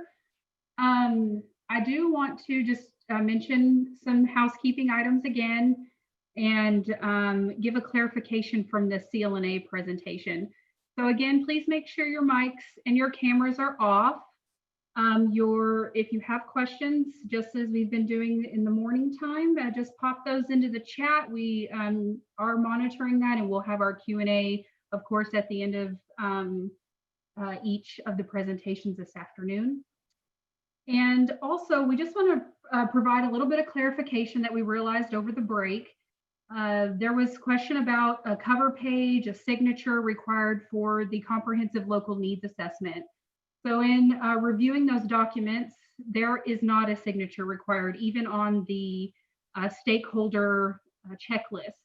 The list, we put that together and we ask that you include it with your comprehensive local needs assessment so that we can verify when and if you did engage all the required stakeholder groups when you conducted your CLNA consultations. There's not a signature line on that. We just ask that you include it with your submission. And there's no signatures required on the actual narrative or appendices of the CLNA. So sorry for any confusion, but we just wanted to provide that clarification to you all at this point. If you have any questions about that, please feel free to reach out to your grant advisor, and we'll be happy to clear up any other confusions or questions that you may have. So with that, we're going to go ahead and move into the afternoon part of our training, our orientation. And Dwayne and I are going to co-present on unpacking the basic RFA. And really the purpose of this presentation is to talk about some of the key changes that are in the 2021 RFA versus what you saw in last year's RFA, and just call attention to some additional guidance that needs to be brought throughout the RFA as you develop your basic application and your procedures in this next grant year.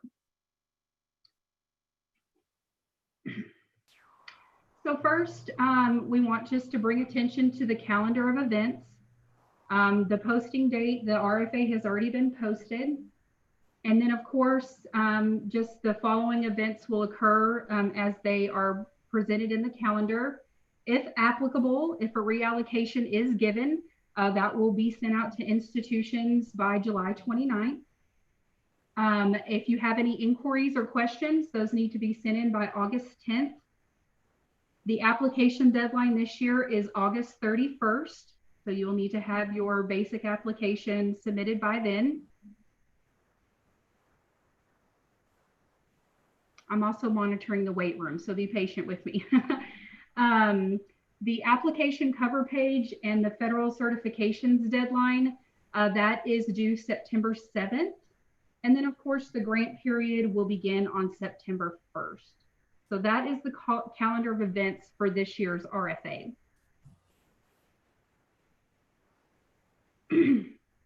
As far as special populations are concerned, I'm pretty sure you all are aware of the 9 categories that are the special populations categories. But in the RFA, we often get asked what the youth definition is. And so we've added that in the RFA, and youth is referenced in items 2, 8, and 9 of the special populations categories. And it refers to individuals of age 17 to 24. And that is rooted in the WIOA definition of youth. So we pull that out of WIOA, and we've added it to the RFA so that there's clarification on who is identified as youth.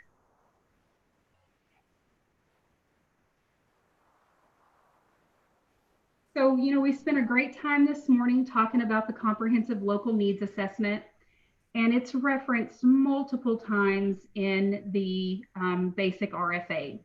So as you go through there, you'll see examples, different places where the CLNA is referenced. Appendix D of the RFA is solely about the CLNA, and it's also mentioned in section 7.2, which gives an overview of the CLNA as it pertains to the RFA, the requirements.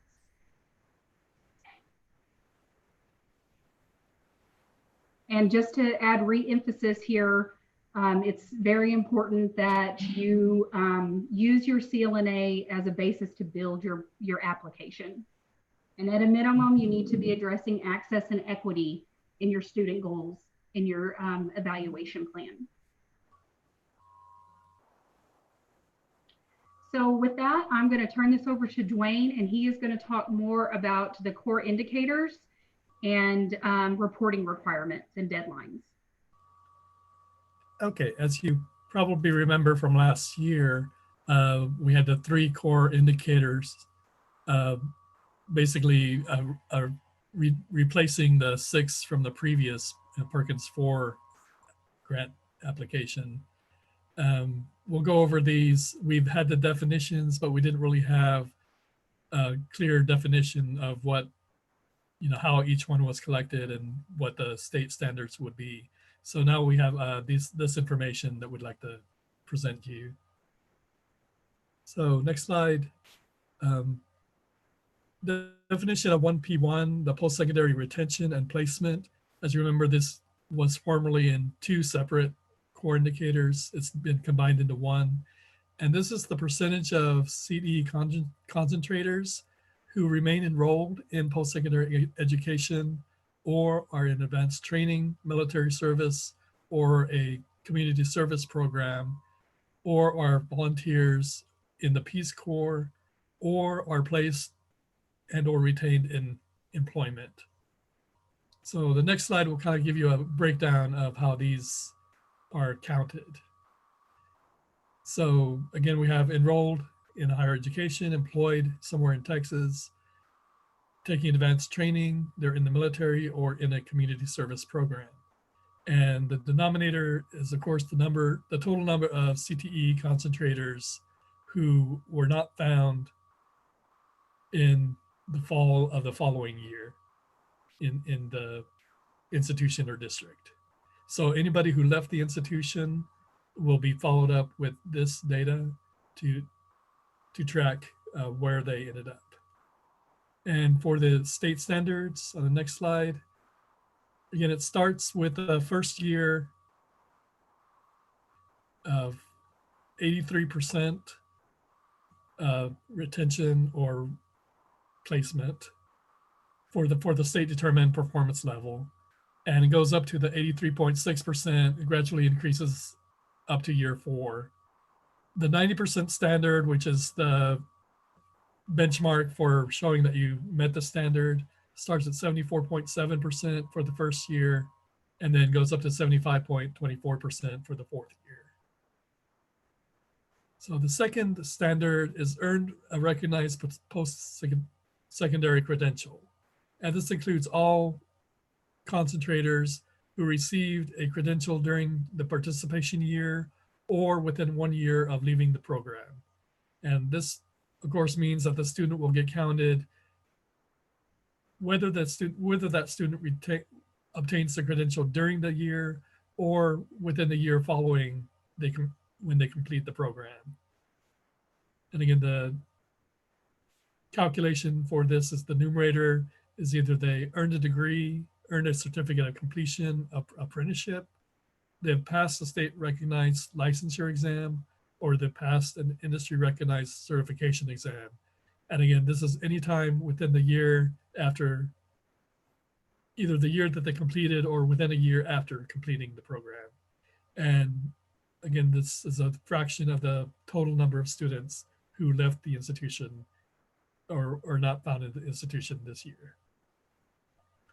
Again, the state determined performance levels start at 50.8% for the current fiscal year, and then increases to 51.4% for the 4th fiscal year. The 90% standard would be from 45.7% this year, all the way up to 46.26% on year 4. And then finally, the third core indicator is the non-traditional program enrollment. Again, both enrollment and participation were core indicators during the previous year. This year is specifically focused on enrollment of non-traditional students. And again, this is the percentage of concentrators in CTE programs and programs of study that lead to non-traditional fields based on gender. Again, the numerator is the number of underrepresented gender students who are in the CTE program that leads to non-traditional gender, divided by the total number of concentrators in those non-traditional fields during the reporting year. And the state standards for this are 17% for the first year, and then up to 17.3% during year 4. And then the 90% threshold for meeting the standard starts at 15.30% for this year, and then 15.57% for year 4. So next I want to talk about the reporting requirements. And again, we're going to talk about the due dates, and all the due dates align with the due dates for the leadership reports. Leadership requires 4 quarterly reports. However, the Perkins basic grant only requires 2 biannual reports. And the applicant is required to submit a biannual and a final report that documents the implementation and outcomes of the performance improvement and evaluation plan for each core indicator. And the reports are required to provide data for each target measure in the evaluation plan, and it demonstrates the awarded applicant's success or progress toward meeting the target measure. Dwayne, I'm sorry. we're being asked to go back to 3P1 for a minute about the numerator. Okay, the numerator is, yes, if there's any questions. So these are the number of non-traditional gender students who are in that program that lead to the non-traditional field. So in other words, it'll be like the number of women in the welding program or the number of men in the cosmetology program. So the numerator is the number of underrepresented genders, students. And then the denominator is the total number of students in those programs. So the total number of welding students, total number of cosmetology students, etc. So we're looking at the fraction of students in those programs that are in the underrepresented gender. And I don't know if there are any other questions on. And again, that is specifically enrollment, and it is this Perkins 5 does not have a measure for completion in those programs the way that Perkins 4 did. And again, remember, we're going to have the Q&A at the end too. So if you have any questions, just pop them into the chat. Right. And I mean, it's fine if I wasn't clear on something at the point, then go ahead and stop me. But we'll have more information hopefully at the end of the presentation. So just as a reminder, so the biannual and final reports need to have a heading for that section. So the biannual report, for each section, you put in a comment, put in the heading that is biannual.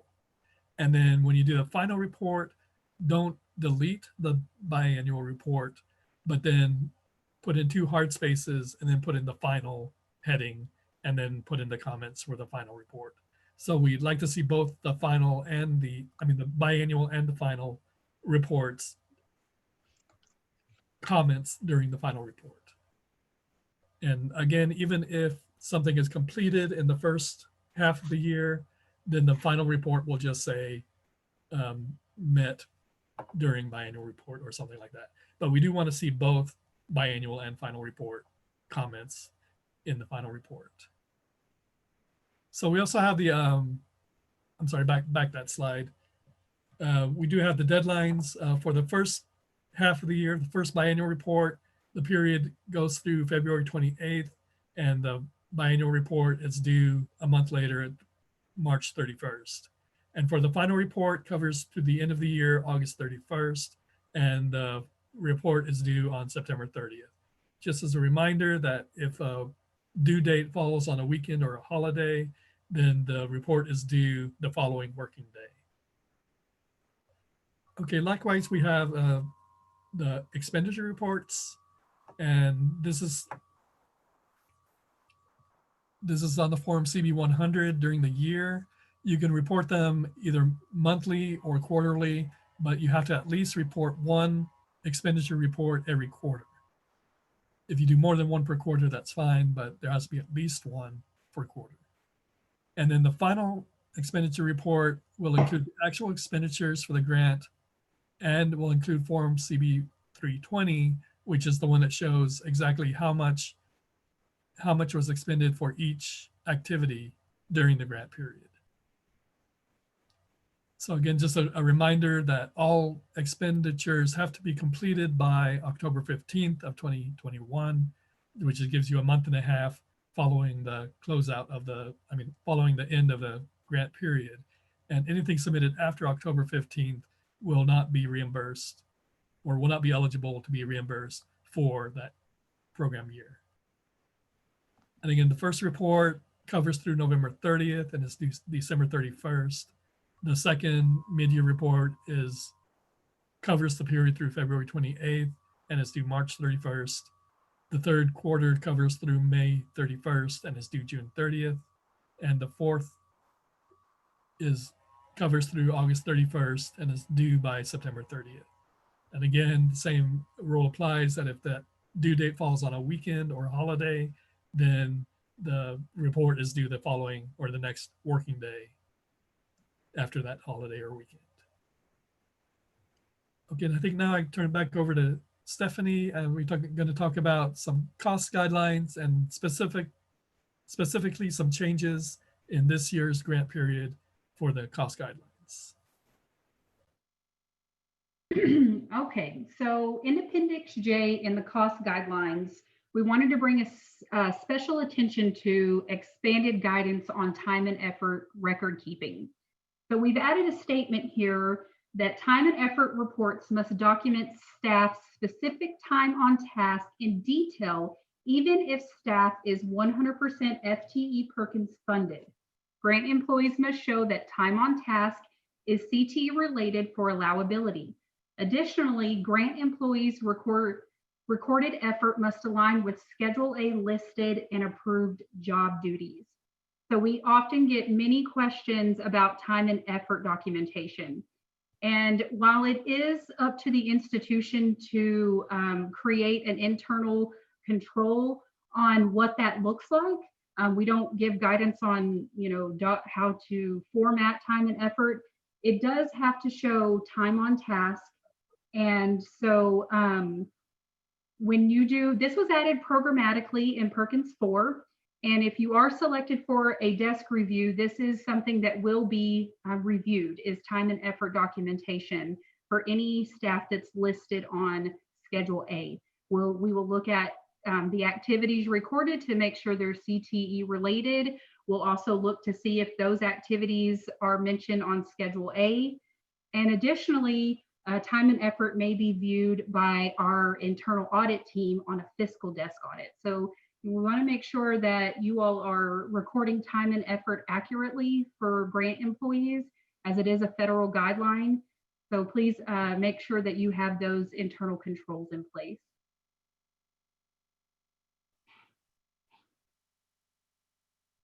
In Appendix L, changes to the grant plan or the budget.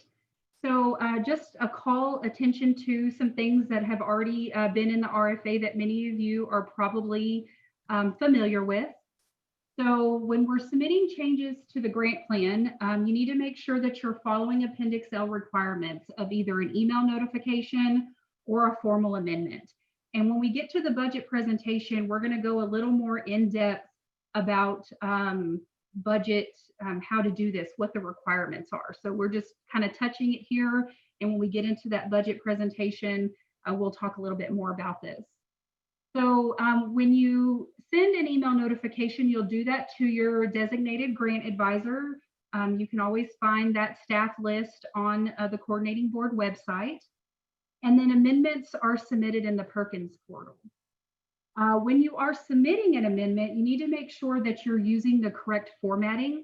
And what we mean by that is if you're submitting, say, Amendment 1, you would put that A1 designation and you would put remove, reduce, increase, add. We have to know what you're doing with that line in any of the schedules so that we're very clear on what the objective is in the amendment. And just some basic miscellaneous RFA changes. Texas Genuine is no longer required on marketing materials. So in the past, if you had a activity listed in your budget that dealt with marketing, you had to put a statement that Texas Genuine would be used for branding, and so you no longer have to do that. In the RFA, you will see that there are new lobbying and disclosure forms. It's important to know, we get this question a lot, do I have to turn these in? It doesn't really apply to us. You do have to turn in all of those forms. You have to have them signed and submitted to us by the deadlines, and that includes the cover page. And those go to the Perkins email address as it states in the RFA. And another note here, and a question that we get often, is about the cover page. So the cover page only has to be submitted one time per year at the beginning of the grant period. If during the grant year you have a change to the cover page, you have some changes with personnel, you do not have to have them sign or everyone else re-sign the cover page and submit it to the Perkins email address. You do not have to do that. Also, when you do an amendment, you do not have to submit a signed cover page.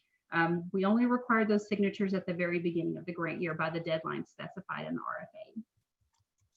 And then also, since this year the application is due August 31st, which is right before our grant period begins on September 1, we know that institutions have sort of had some thought about how they can immediately start expending money without a NOGA in place, because that'll take a little bit of time for us to review all applications to get NOGAs out to institutions.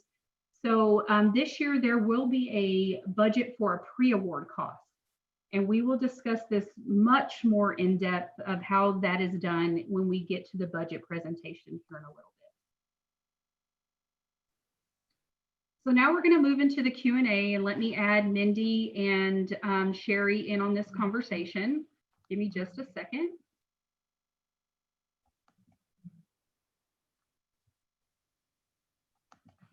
Hi, everybody. Can you hear me? Okay, I think there might be a lot more questions as we go through Q&A, but I'll start with questions around the core indicators. We had a couple of them. The very first question, which is a really great one, is when will the data reports be uploaded to the Perkins Data Resources website? In other words, when will the institutional level data be available?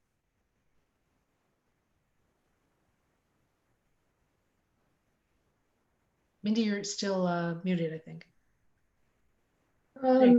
My department, our division, does not control the uploading of that data. I am putting in a question now to our data division on that. We will try to get you an answer on that during this day. Okay, we're going to go to some questions around 2P1. Regarding 2P1, if including numbers that completed a year after leaving the institution, does that mean that the data is being updated after it's released to us? Released to the field, that is. The 2P1 data are going to come from your CBM 09 during the FY and the CBM 009 for the FY and 1 year following. So there will be that 2-year data capture for that core indicator. We will also add your CB 116 licensure with any updates to that core indicator calculation. So essentially, we will be capturing the year the student is there and the year following. We're going to have a data time lag. It may be kind of a time lag akin to the one we had under 4P1. I'm not clear on that yet, but we will have that 2-year data incorporation. So you will be capturing your data as you submit it to us, but it will be a 2-year time. So Mindy, I think you partly addressed this. One of the other questions around 2P1 is data for licensure, you say will be included. Also industry certifications will be included? Yes. In 2P1? Okay. Cool. Industry-based certifications and licensure will both be included in 2P1. Cool. Question about 3P1. Will we, the coordinating board, continue to identify the non-traditional programs for both males and females in the resources section of our RFA?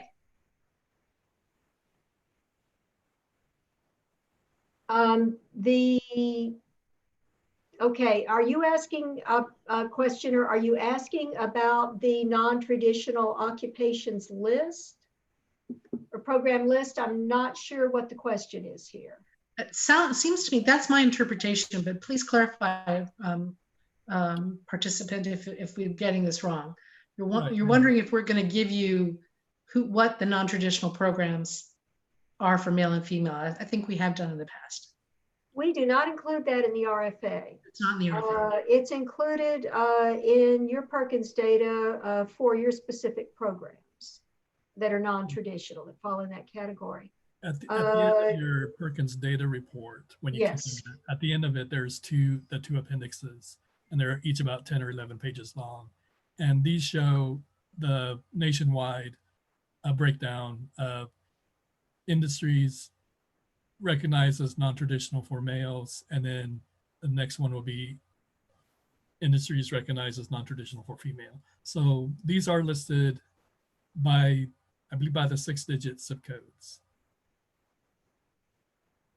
Good answer. Thank you so much. So it's there, but it's not in the RFA.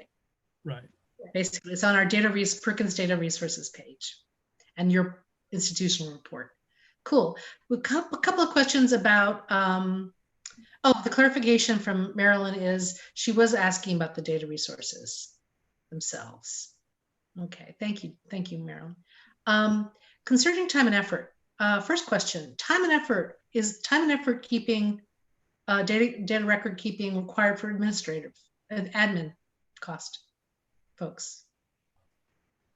If you are including a percentage of your admin, an admin staff in your indirect costs, that should be a percentage that's proportional to that activity compared with the rest. It should be a true indirect cost. You can't actually allocate that time directly, but it's proportional.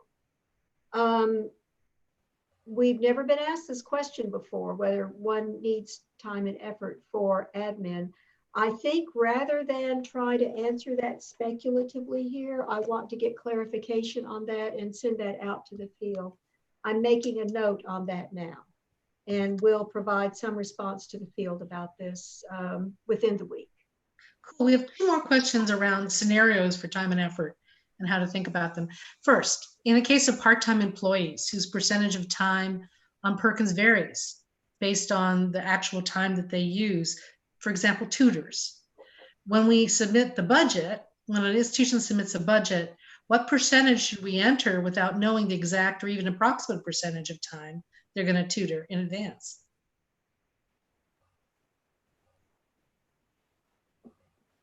You're going to have to make your best estimate. If it's wildly off and you need to adjust the budget, you can likely do so for that via email notification.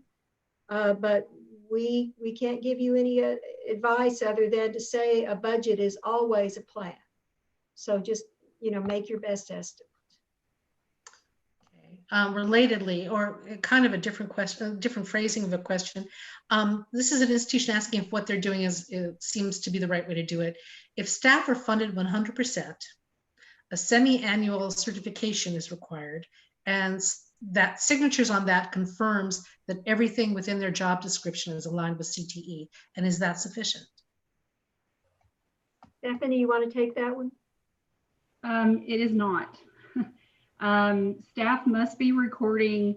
If normal staff are submitting a monthly timesheet or a bi-weekly timesheet, whatever that looks like at your institution for record keeping, grant employees must do the same thing, even if they're 100%, and be recording their time on task. So a semi-annual certification saying that everything they've done is 100% CT related is not sufficient time and effort documentation. So by itself, it's not enough, is what you're saying. No, it's right? not.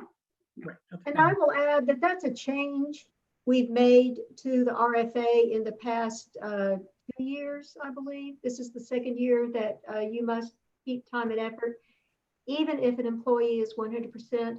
It has been that way in the past. So in the past, that understanding would have been correct. And I believe it's also, not sure, but I think it's also in the federal, like the UGG grant, that they allow biannual or semi-annual certification. However, state of Texas, because of audit findings, we require a stricter record keeping for that purpose. Yes, the state is at its own leniency to have a more stringent policy, and our time and effort is a more stringent policy. Really helpful, you guys. Thank you. This is really clarifying. We have a request, and I'm going to ask my colleagues if we want to address it now or if we want to put it into our COVID section to go over the requirements for time and effort during this COVID-19 period. and what the sort of contingencies and thinking needs to be. Do you guys want to talk about that now, or should we say we'll talk about that during our COVID-19 session? I think I want some clarification on that question. You should still be able to allocate your T&E by the week, or however it is you allocate it, based on your actual work. So I'm not sure I fully understand the question. So why don't we defer it for now to the COVID-19 section? Cool, let's do that because we'll need to get a little deeper. The point being, as Mindy just said, you know, time and effort documentation is time and effort documentation. Doesn't matter where you are, and how, you know, but you still need to do it. Still needs to be done. All right, two other questions that have popped up. The cover, going over, let's see now. The definition of a CTE concentrator changed in Perkins. Did it change in the CBM reports as well? The definition of time, or rather of CTE concentrator, has been defined for post-secondary and for secondary for the first time in Perkins 5.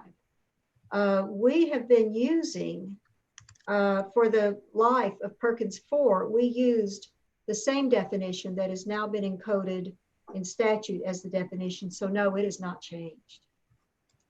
Okay. Another question about time and effort. What level of detail in terms of documenting time and effort job activities for 100% employees, 100% Perkins dedicated employees is needed? How should we think about that? Oh, Mindy, do you want me to? Sure. Okay. So just as anyone, if they were 20, 50%, it doesn't matter what their percentage is. All of us at the coordinating board record time and effort. We understand it's very tedious, but it's something that has to be done when you're a grant employee. And so a good example is advised CT students, worked on CT job fair, just general statements. It doesn't have to be a long drawn out narrative of the actual activities done, but you know, like today, I worked 5 hours doing Perkins basic orientation. You know, it just needs to be simple statements like that, to where if an auditor comes in and looks at time and effort logs for anyone listed on Schedule A, that they can clearly see the time spent on task and that it was CTE related. So kind of a follow-up for that. And we're sensing from the participants that there's a lot of keen interest in trying to get this right. So this is another question. We have time cards for our non-exempt staff, but exempt staff have payroll distribution reports that we approve monthly. So do you have an example of what is specifically required to determine if what we have satisfies the state's most stringent requirements? I guess, do those payroll distribution reports potentially fulfill the state's requirements? I would say that if those distribution reports are not documenting the effort spent, in addition to the time allocated, if it's not documenting the actual effort in time on task, they would not be sufficient. Okay, there's a relatively similar question. Does a calendar printout suffice as evidence for time and effort? If the calendar is recording all the tasks being done in the day, say 3 hours doing this, 2 hours doing this, whatever the percentage of time is, then the colleges are at their discretion to determine what that documentation looks like. As long as it has the time on task and what that task is, that's up to the institution to make that call. So if you have an exempt staff who typically just does perhaps a leave form where they say, I certify I haven't taken leave this month, or they're recording vacation hours and they typically don't record on a log, say an Excel sheet with the date where they log time spent on task and what they did. That's pretty much what we do at the coordinating board. Then they need to start doing that. There has to be documentation of that time on task.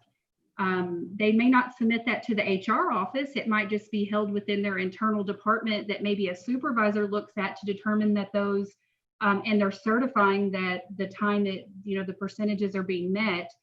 and they turn in whatever leave form they need to the HR office, but it's up to every institution to decide what that looks like.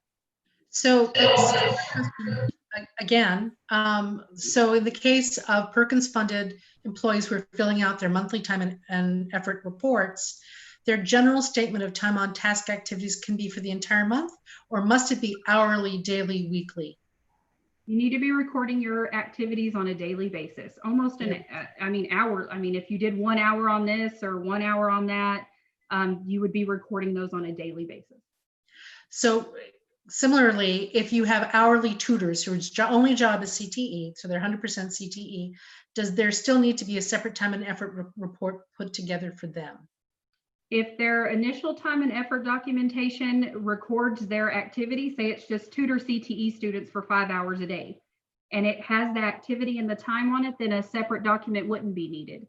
If it doesn't, if the institution's general template that's turned into HR or whatever that looks like doesn't include like an activity, it just records hours, then you would need to create a separate kind of document that does so. Okay.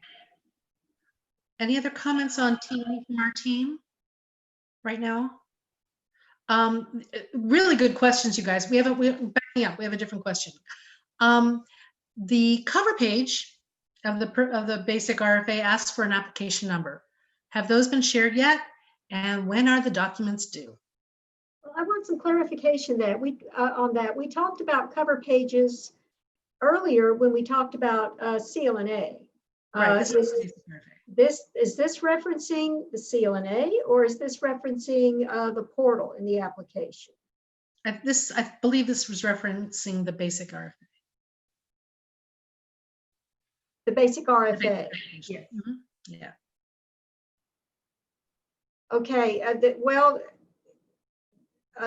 A college enters an application. Okay, in the RFA. It says, so they're wanting to know when their application numbers are going to be sent out, which that information has not been transmitted yet. Mindy, do we have a date as to when that's going to be sent yet? Exactly. Not for the basic RFA yet. I expect these to be, the general timeframe right now is mid-July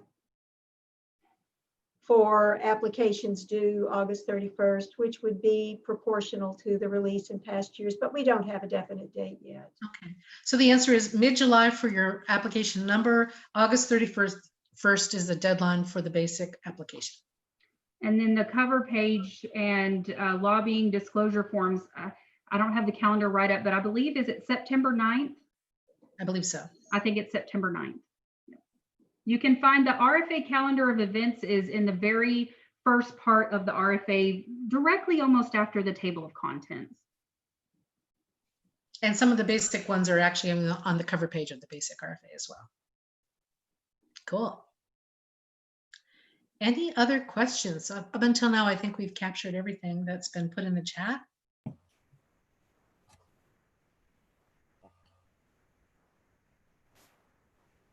Good job, team.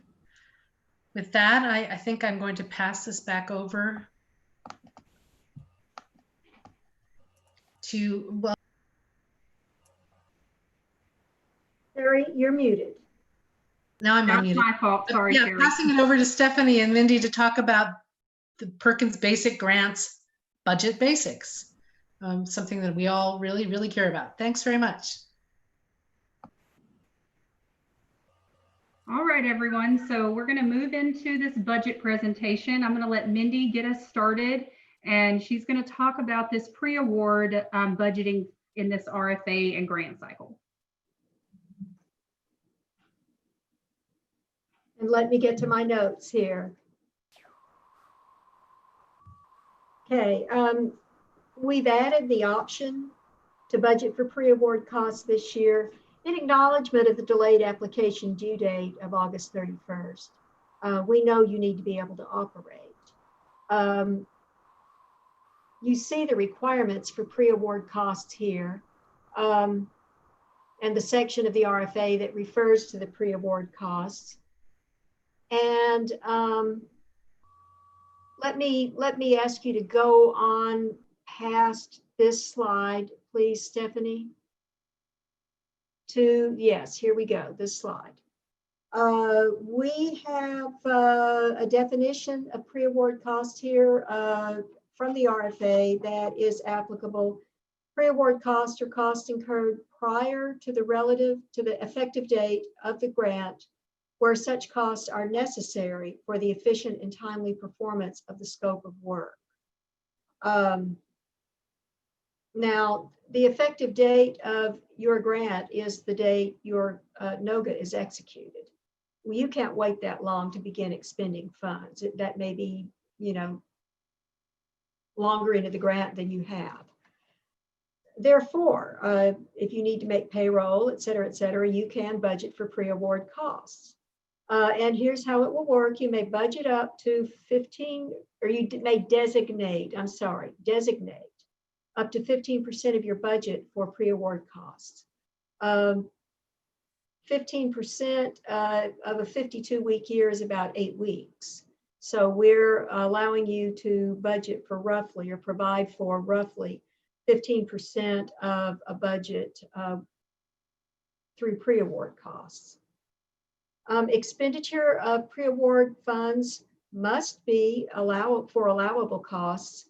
So here's what we'll advise you. In the first 2 weeks of the grant, when we are still evaluating your applications, be careful that you don't expend funds on any costs that we may question. There's any possibility that we'll question when we review your application.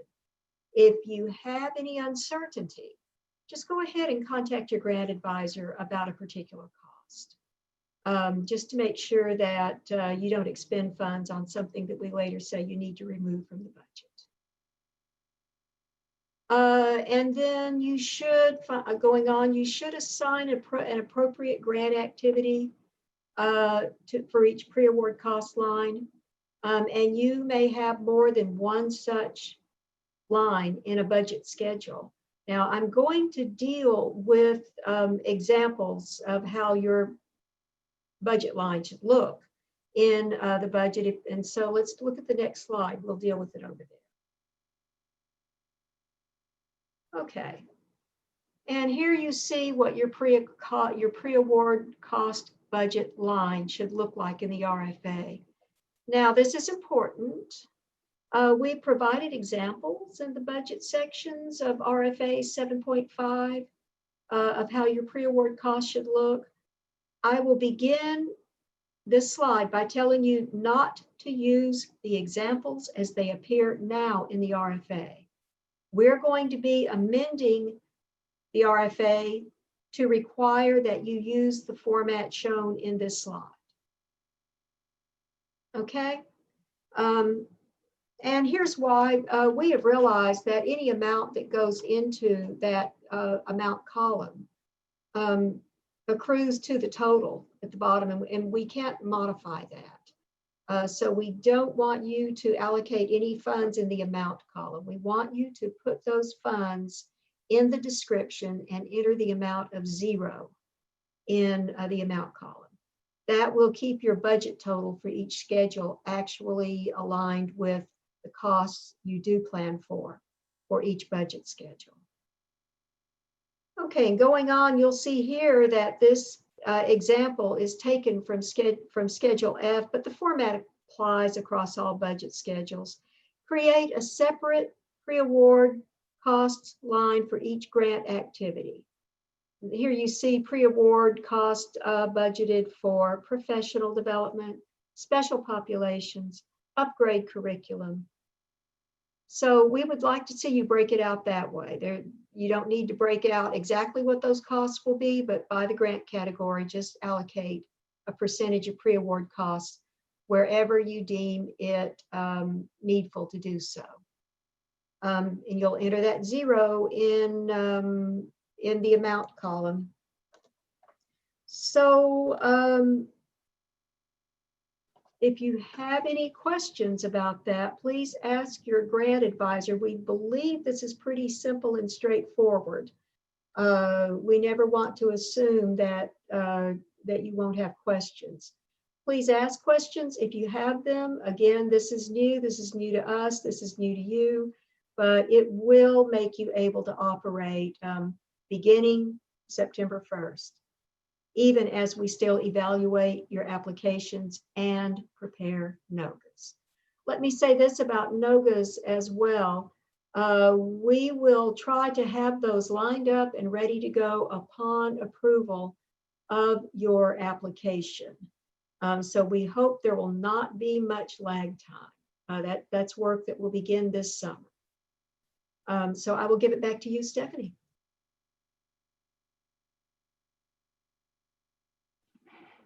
Okay.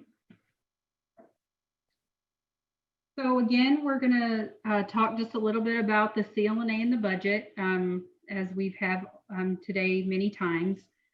So colleges must budget for CLNA student performance and special populations goals to remedy gaps identified in the CLNA, and may also prioritize other FY21 goals based on local need. And again, you do not have to budget every FY21 goal that's in the CLNA. So remember that.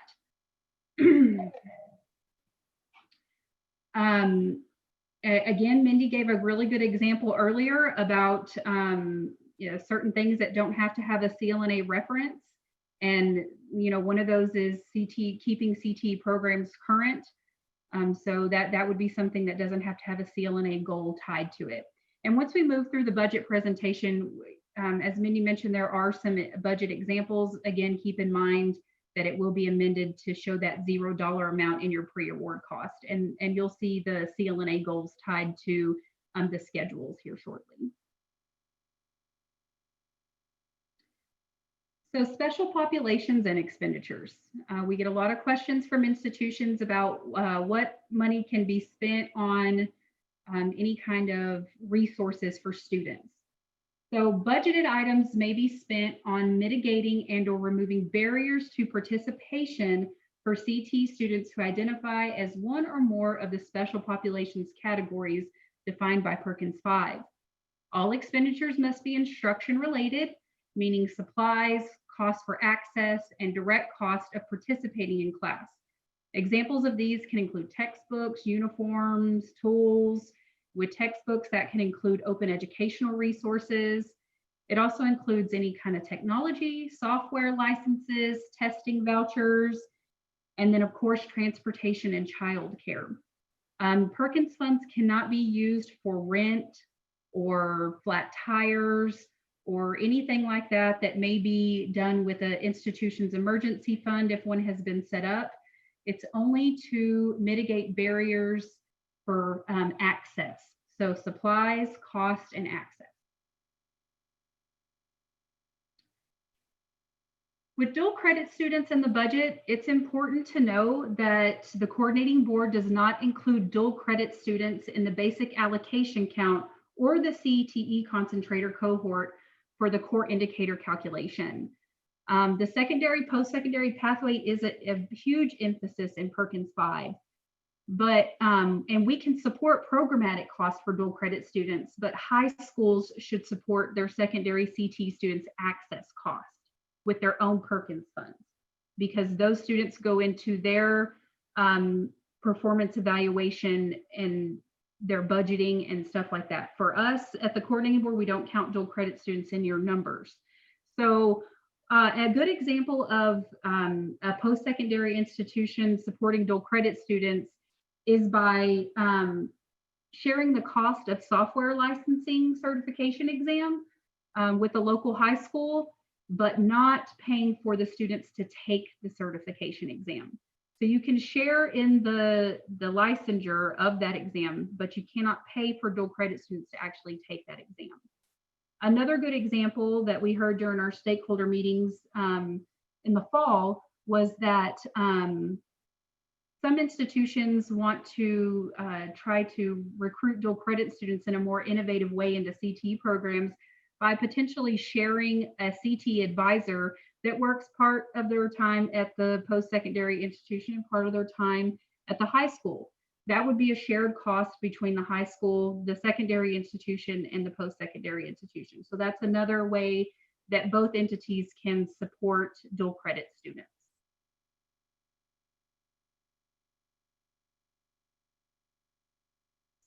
It's important to make sure that you're following cost guidelines in the RFA. And cost guidelines for the Carl D. Perkins grant program can be found in Appendix J of the RFA. The list given there is not meant to be inclusive. It just calls out specific things that pertain to the Perkins grant.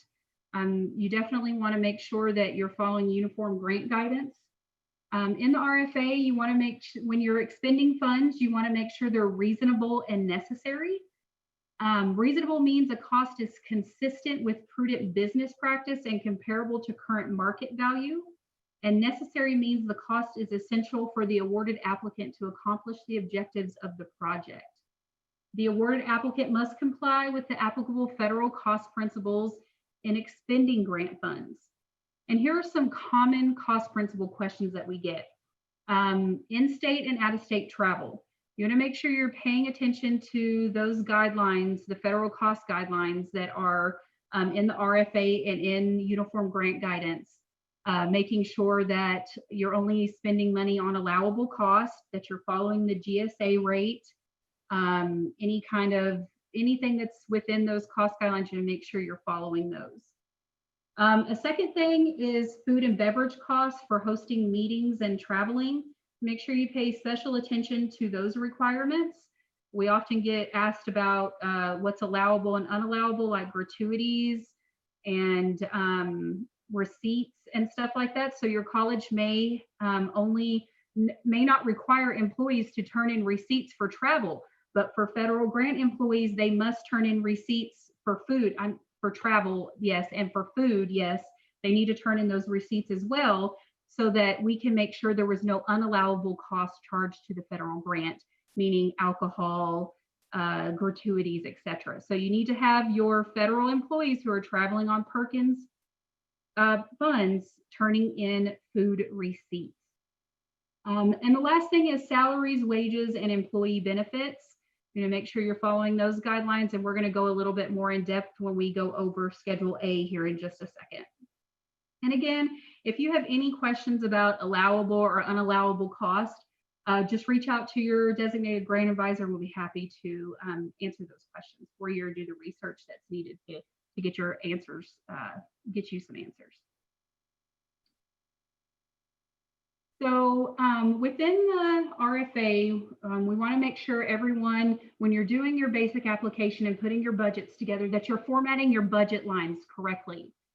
So in 7.5.1, the grant activity titles, each cost item on schedules A through F must have a cost item associated with it.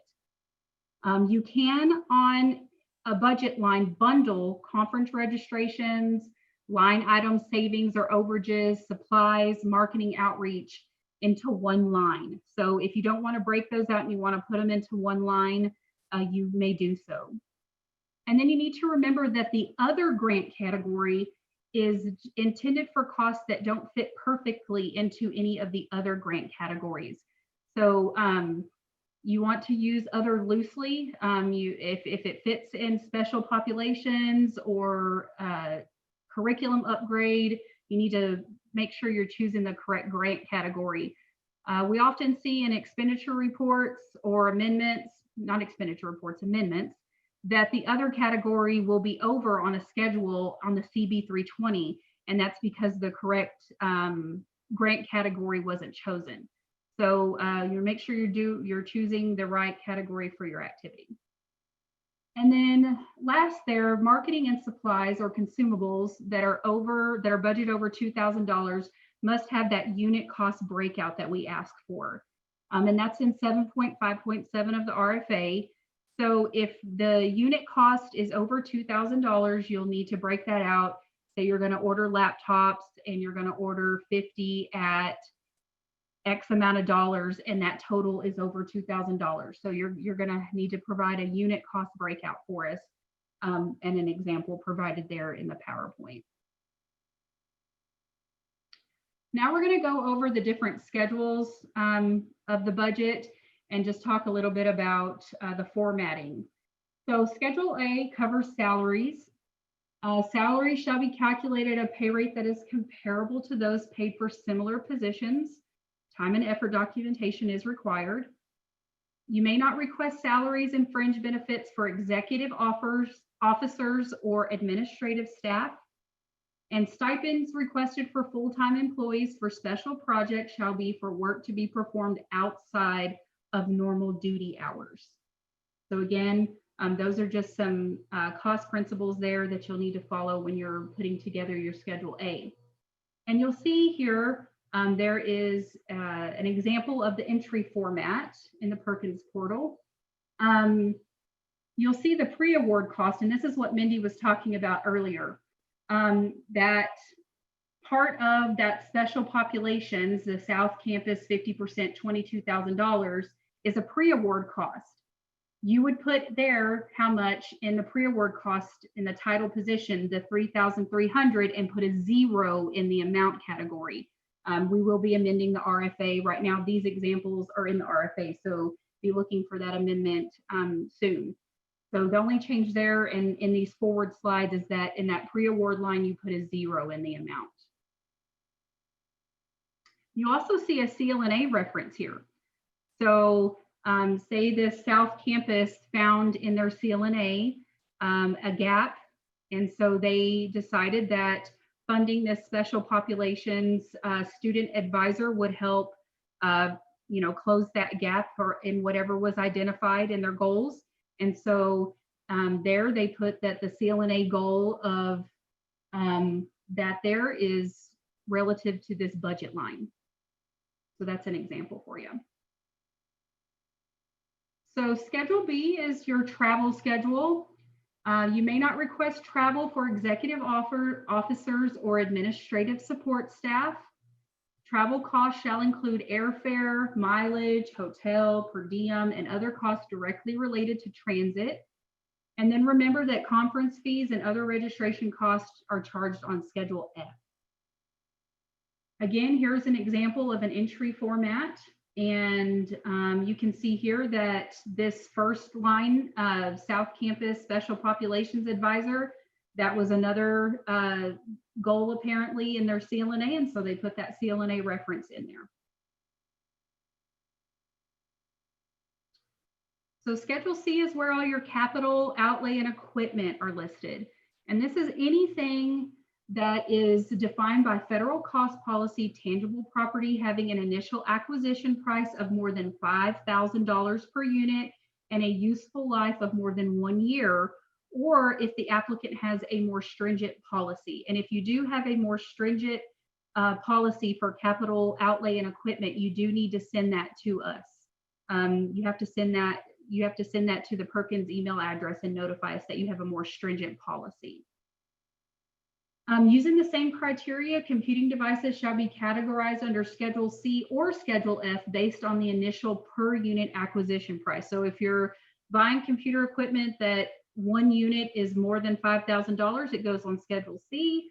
If it's less than $5,000, then it goes on Schedule F. Items should be requested only when they are necessary to accomplish specific objectives of the Perkins Act. So here you have an example of what that looks like in the Perkins portal, and you have an example of what that pre-award cost is. So in this example, the pre-award cost is the full amount of that instructional equipment. So within the first 8 weeks of, Mindy mentioned that 15% is about 8 weeks of the year. This needs to be purchased up front to get things going. It could be budgeted as a pre-award cost. The only change there would be that amount would be 0 on that line.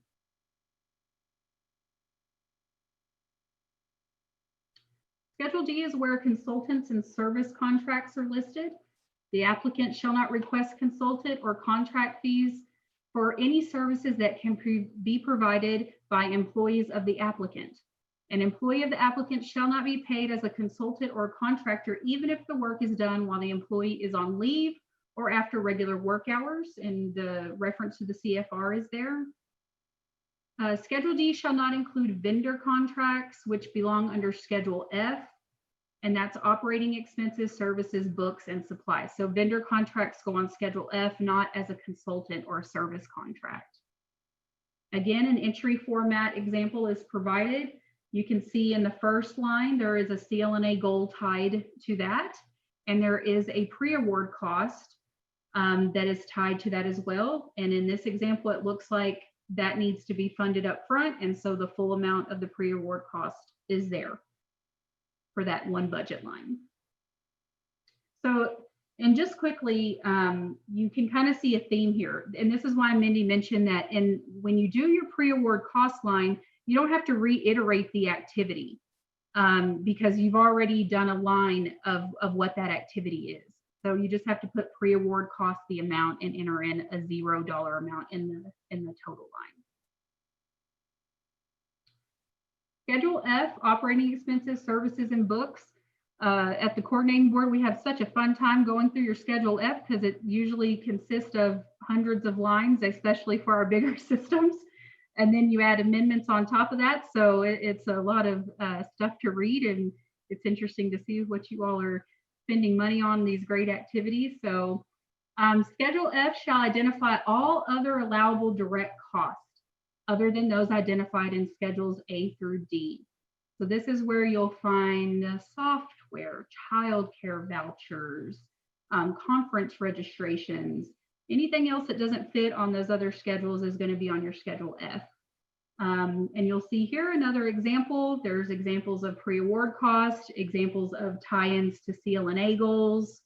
So all that is there as an example. And again, these are all in the RFA as well. Schedule G is your administrative or indirect cost. The administrative indirect cost to the grant is limited to no more than 5% of total direct expenditures.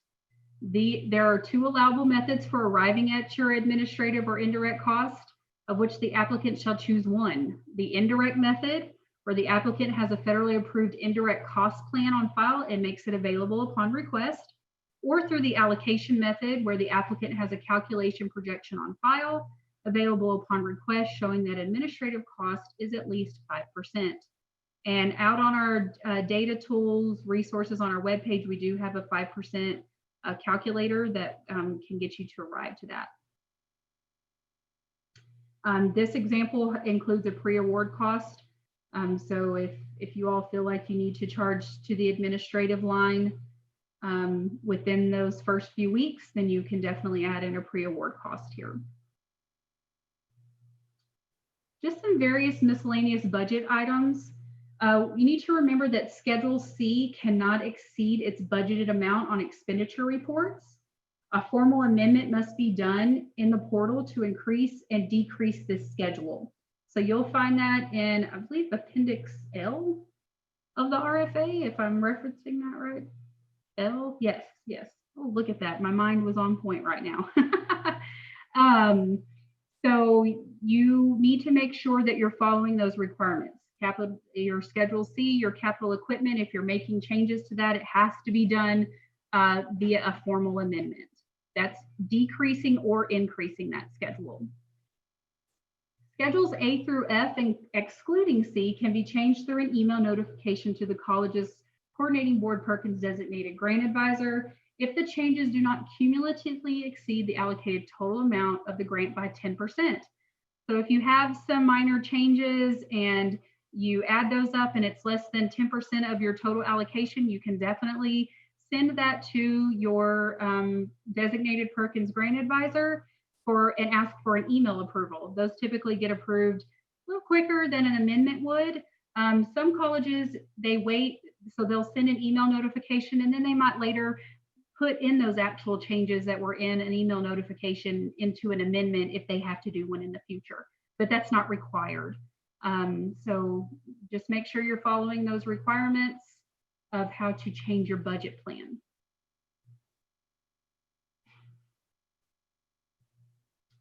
Okay, so that concludes our presentation about the budget. I am going to add Sherry and Dwayne on here. I believe Dwayne is going to moderate the Q&A for budgeting. Let me get them up here real quick.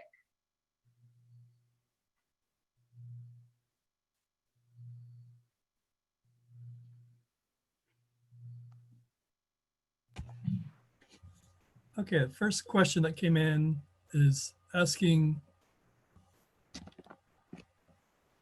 will the inclusion of pre-award costs in the proposed budget and the coordinating board's approval of the proposal constitute prior written approval as required by the UGG or UGG? Yes, it will.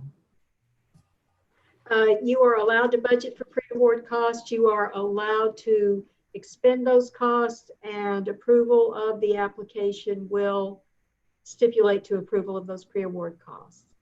And I believe the term that's been used is as long as you have submitted an approvable application. Yes, Or a yes, substantially approvable application by correct. 31st. Yes. And then kind of touch about it, but might want to kind of focus on for how much time do we estimate the pre-award costs? And how far beyond September 1st do we expect to wait before they receive the no-goes? 15% of a calendar year is roughly 8 weeks of a calendar year. If you were to spend funds evenly across a calendar year, you would estimate 15% of your funds for those 8 weeks. As for the release of NOGAs, I expect everyone to have a NOGA by October 1st or at the latest by October 15th. And that is at the latest. So since you're allowed to budget roughly on a 12-month proration, 2 months of your budget, you should be in good shape. In any case, your expenditures are allowable if you submitted that substantially approvable application on time. By substantially approvable, we mean a complete application. And we will work with you with any revisions that need to be made. But as long as it's complete and submitted on time, you may expend those funds.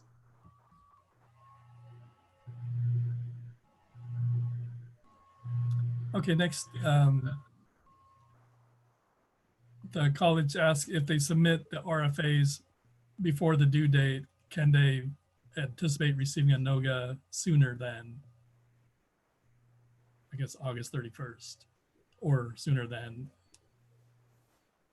the expected date? If you submit your application earlier than or before the due date, I can make no guarantees, but we will make every effort to respond to applications as we receive them. That is our intention.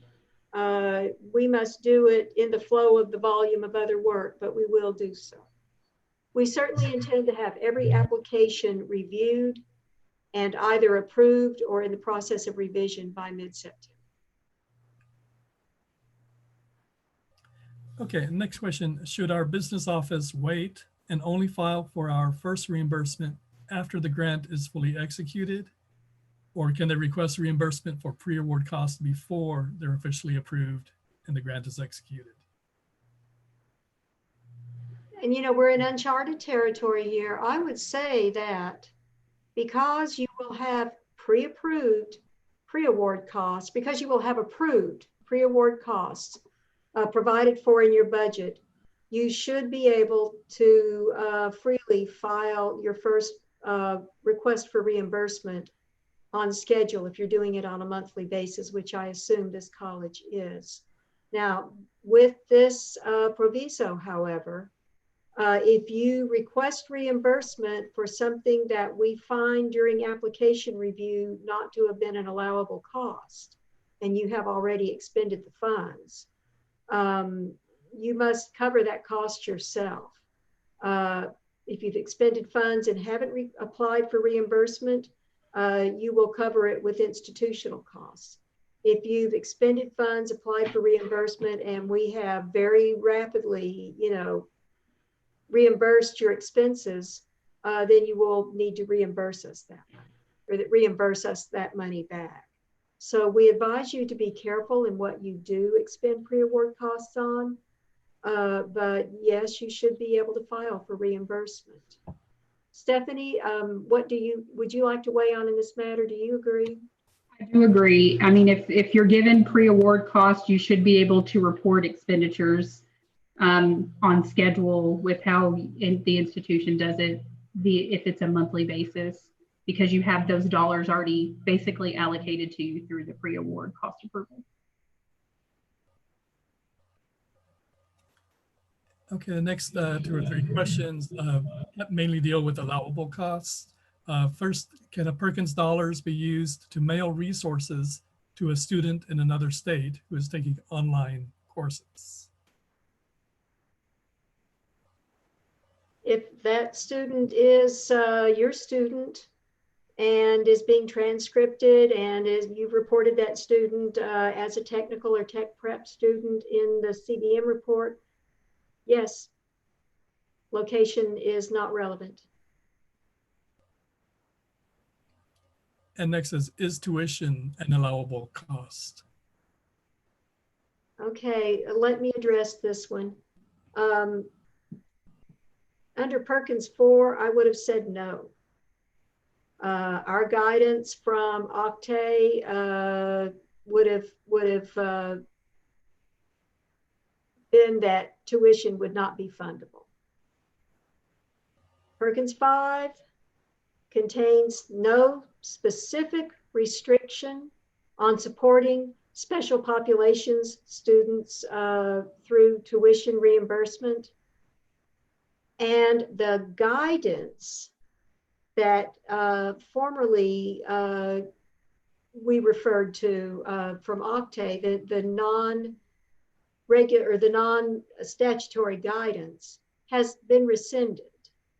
So I would say that yes, you can.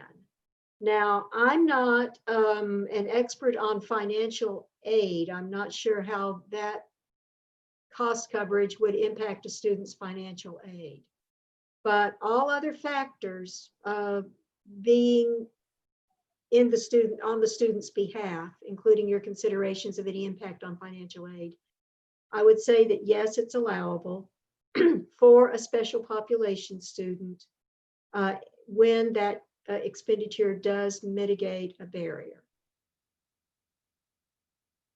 You want to make sure that you are heavily documenting that as well.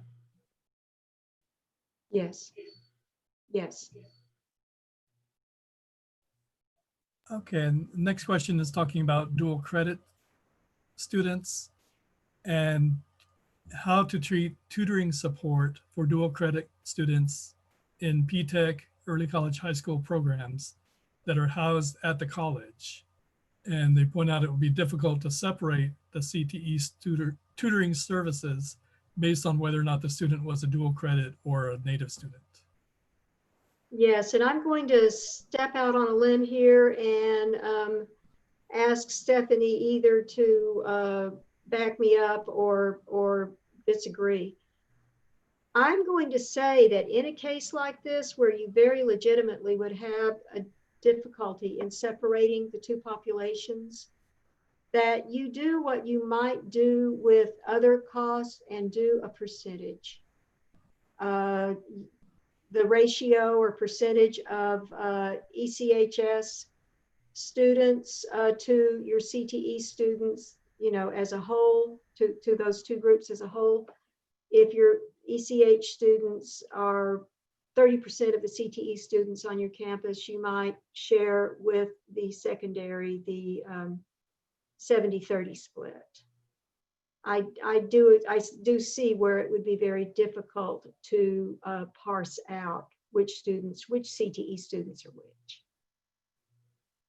Stephanie, would you like to weigh in? I agree with that. I think that's probably the easiest way to do it, is to just see the percentage of those students and share the percentage with the secondary institution. Say, like the example you gave of 30% are ECHS CTE students, then the secondary institution needs to share in that cost.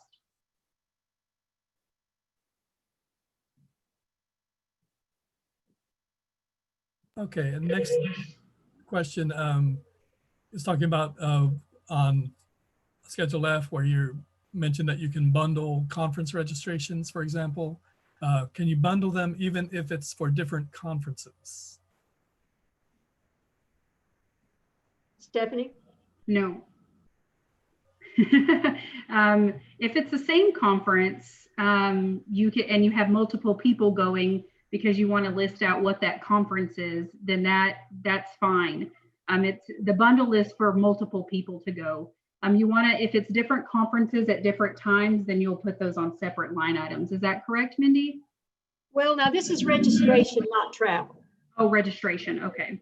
Yes, over in Schedule F for registration, we do encourage you Yes. to bundle, but do a unit cost breakout for each conference. Yes. So on the line, you would put TACTI conference, 5 individuals at X rate, comma, whatever, a head conference. And so you would separate it out. And then remember, you're going to probably be bound by that character limit. So if you're trying to bundle a bunch of conference registrations, you might run out of space to do so. So just keep that in mind. Okay, and the question was asking to clarify what we consider, or what the grant considers, administrative staff. And I believe it'd probably be a good point, a good time to bring up the rationale between, or the rationale behind excluding administrative staff and executive staff from salaries in the budget. And I'll start with that one. The justification is what's set forth in Uniform Grant Guidance. Administrative staff would, I believe, could we go back to slide 66? Let's just go back and look at that.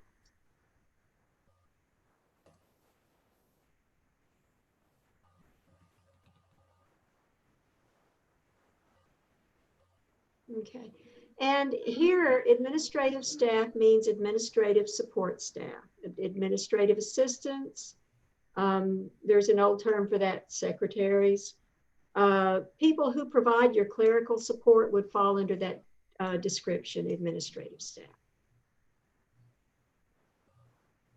And from what I remember, it's that the college would be paying these staff whether or not the Perkins would be available. So I think the idea is that they should be paid by institutional funds. Yes, it supplements. That's another good point, Dwayne. Thank you.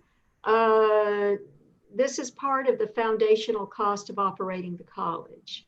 Perkins funds supplement and do not take the place of your foundational or standard operational funds. Not to equate people with furniture, but this is equivalent to not being able to pay for furniture to equip CTE specific classrooms. You've got to provide furniture, to every classroom on campus. So doing it with Perkins funds would be a supplantation of what would otherwise be an institutional expense. And that would be the rationale for the Uniform Grant Guidance proscription as well.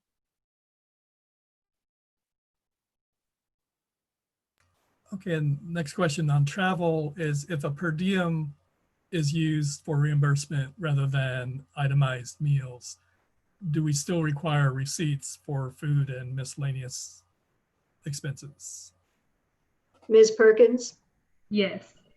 So even if your college gives a straight per diem, you still have to have your federal employees submit their receipts so that we can, if an audit occurs, we can see that no unallowable costs were included in any disbursement or reimbursement that went to the employee. And the only way we can do that is via the actual receipts.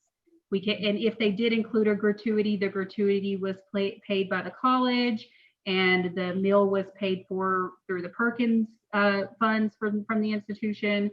So we do have to see those itemized items, even if you're given a per diem.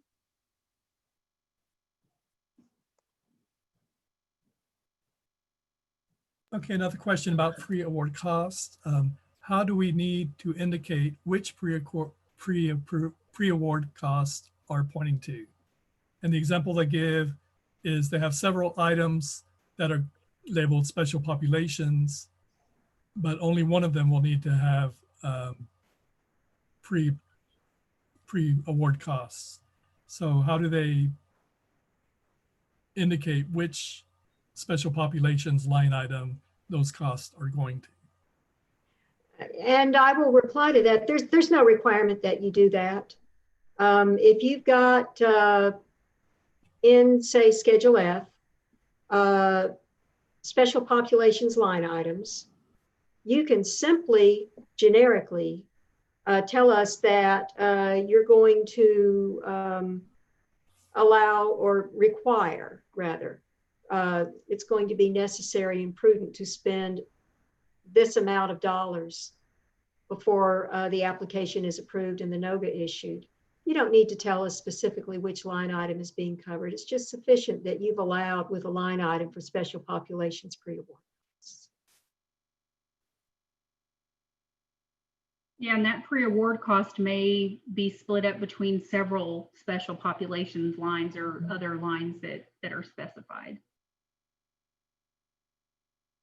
One pre-award cost line in a budget for a grant activity covers every budgeted cost that is also assigned to that grant activity in that budget schedule. And we don't need to know which one you expended the funds on.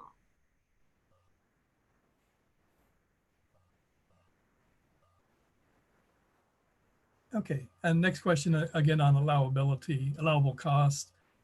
May Perkins dollars be used for Wi-Fi hotspots for checkout? Yes. Yes, that is an allowable cost.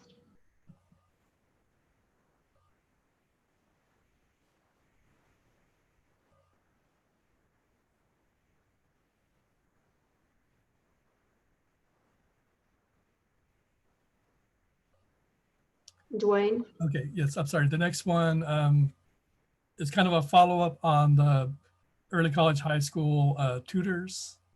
If the institution is able to support 100% of the cost where a tutor supports a college student and an ECHS student, they could do that because they are part of the CTE path with the intent they will matriculate to the college. Now, if they do not get to finish the program in high school, I guess the idea is that if they don't finish the program in high school, they will matriculate to the college. And is that a rationale for allowing funds to be used for tutors for the early college high school students? If these early college high school students are still high school students and they are in early college high school accruing high school credit and college credit at the same time, they are still functionally dual credit students, and they should be, and tutoring students should be cost shared proportionally between the secondary and post-secondary entity. The intention is that they matriculate to the college. That is, the case with all dual credit students. But the fact that they're not counted in your either your allocation count or as part of your CTE concentrator cohort means that we will ask you not to expend funds on the students themselves in this manner.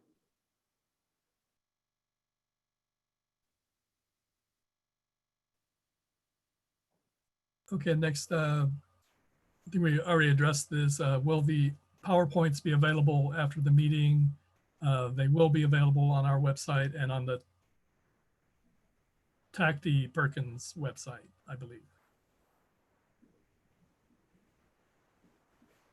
And the next is maybe a COVID related question, but I guess in general, do allowable costs include virtual events for professional development for CTE programs? Yes, it does. So we know this has come up very much so in the light of COVID, but it's always been there as an allowable cost. If you have a conference that's virtual or professional development that's virtual, it is an allowable cost.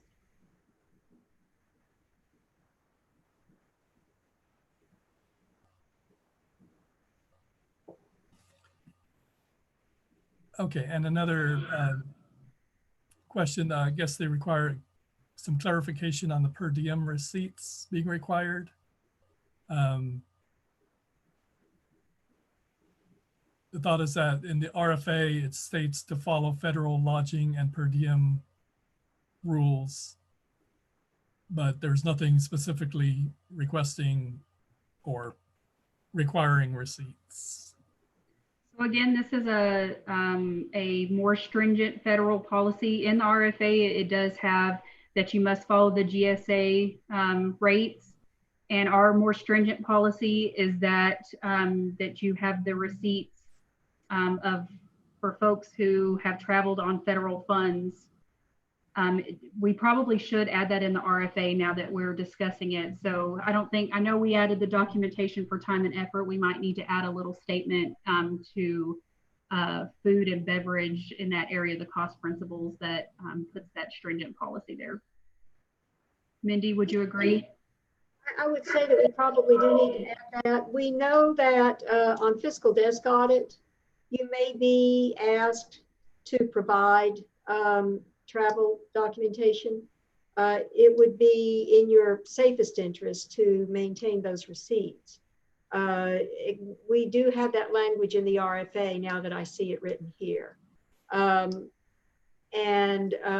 we can't strictly require you to keep receipts, but we can strongly advise you to do that.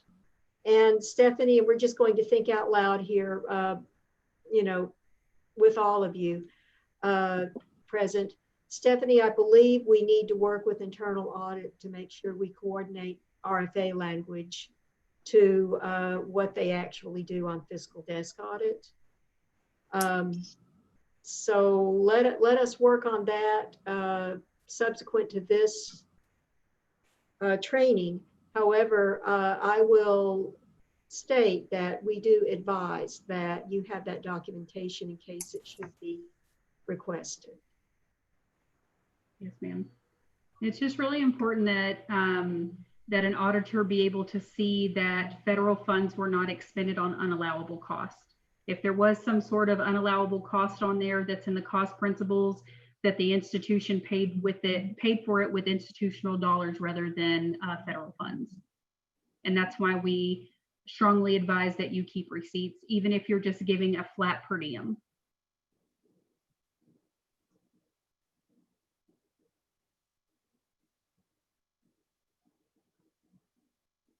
And with that, that's all of the questions we've had so far. So I think we can move on to the next presentation. Or we are moving on to COVID-19 Q&A with Sherry Rannis monitoring. Mindy, would you like to start by giving... Let me jump in. We have another question on keeping receipts. Right. Do all receipts have to add up to per diem? They add up to whatever they add up to. You should reimburse no more than the maximum per diem for the area of travel on allowable expenses. So if you gave a lot of institutions, when folks are traveling, might advance per diem so that folks have that money when they're actually traveling, you would get receipts. And if you would only reimburse what was actually spent with federal funds. So if the person was given, say the per diem was $50 and they spent $30, then they would need to reimburse $20. Is that right, Mindy? That's correct. Yes. So you're only wanting to charge to federal funds the exact amount that was spent. And that's another important reason why receipts are important. Great question. So what I thought we would do, Mindy, if you wouldn't mind, for those of you who haven't had a chance to see The THECB, and Mindy mentioned this, I think, earlier, as did our Deputy Commissioner Ray Martinez. We've been developing an ongoing and evolving fact and information pages and documentation for the field on our THECB website.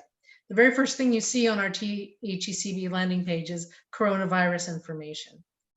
If you click on that, it will take you to Perkins specific, with another click, a Perkins specific page, which has no fewer than 20 frequently asked questions, plus documentation from the Office of Management and Budget, Department of Education, and our revised due dates that we've been featuring during the day. So it's a very extensive resource that we update a lot. And what I thought, if you don't mind, Mindy, can you explain a little bit about what the process is? Because Mindy has been, of course, the key person who's made sure that those facts are there and updated most recently, only just a couple of weeks ago.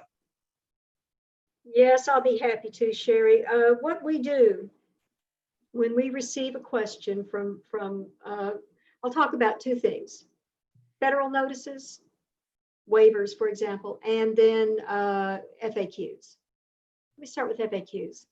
And FAQs starts with questions from you at colleges, generally to your grant advisor. Your grant advisor is seeing that it's a COVID-19 related question, shares it with all of us, and we discuss it and come to consensus on it. It's typically been a question, unique to these circumstances. The providing of laptops to students, for example, or cancellation fees related to travel, for conferences that have been canceled. We arrive at what we believe is, the supportable, justifiable answer that provides you with the latitude you need, and yet keeping you within the bounds of what federal waivers and regulations will allow. Once we've settled on a body of FAQs and we've grouped them, 2, 3, 4 at a time, once we settle on a little body of FAQs,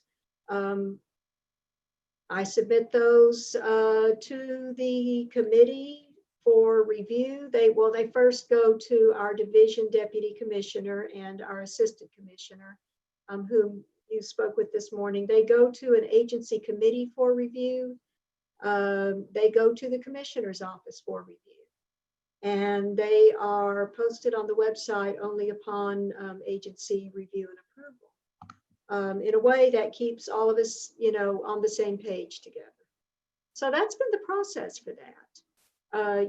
You, the field, have generated this body of FAQs that appears on the website. Now, let me go to the federal notices.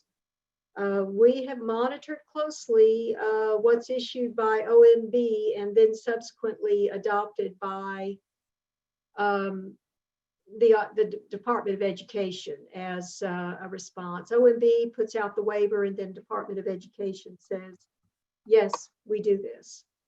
We've tended to post as soon as we have something from Office of Management and Budget, OMB. Where waivers have been granted on certain matters, we have popped that information up on the website. You see links to OMB and to Department of Education on the Perkins FAQ page. We also put that information out to you once that information is posted. If it's been urgent, we put it out immediately. But that has been the process. Already have a question from Sophia.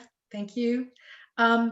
Are the Perkins COVID-19 facts available in a single PDF format, because they've been unable to copy and paste them from what's on the website into a document they can keep for their records?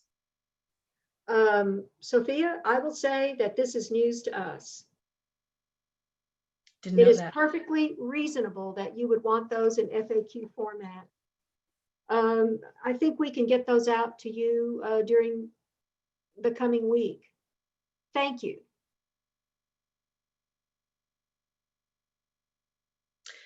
Did anyone want to follow up on their questions about time and effort in the time of COVID? That was something that we sort of put a marker on as something to talk about later. If anyone has any more detailed questions. Well, I can say that time and effort in the light of COVID, you know, people working from home, whatever that may be, there was some federal guidance and a little bit of an update to uniform grant guidance that that federal employees could indeed do their job duties from home. So time and effort wouldn't have changed in those regards. It would be the same record keeping as it was before when the employee was at the institution. There may have been some changes, perhaps say they were a 100% staff and maybe they got reduced to an 80% staff because they're, you know, they weren't able to perform some of their essential job duties at home. That would have just been an email notification that the time changed, the percentage changed, but the time and effort documentation would have remained the same. Terrific. Thank you, Stephanie. We're waiting on any other questions. Don't be shy, folks. Even though we just told you there are 20 FAQs, that doesn't mean your question isn't valid.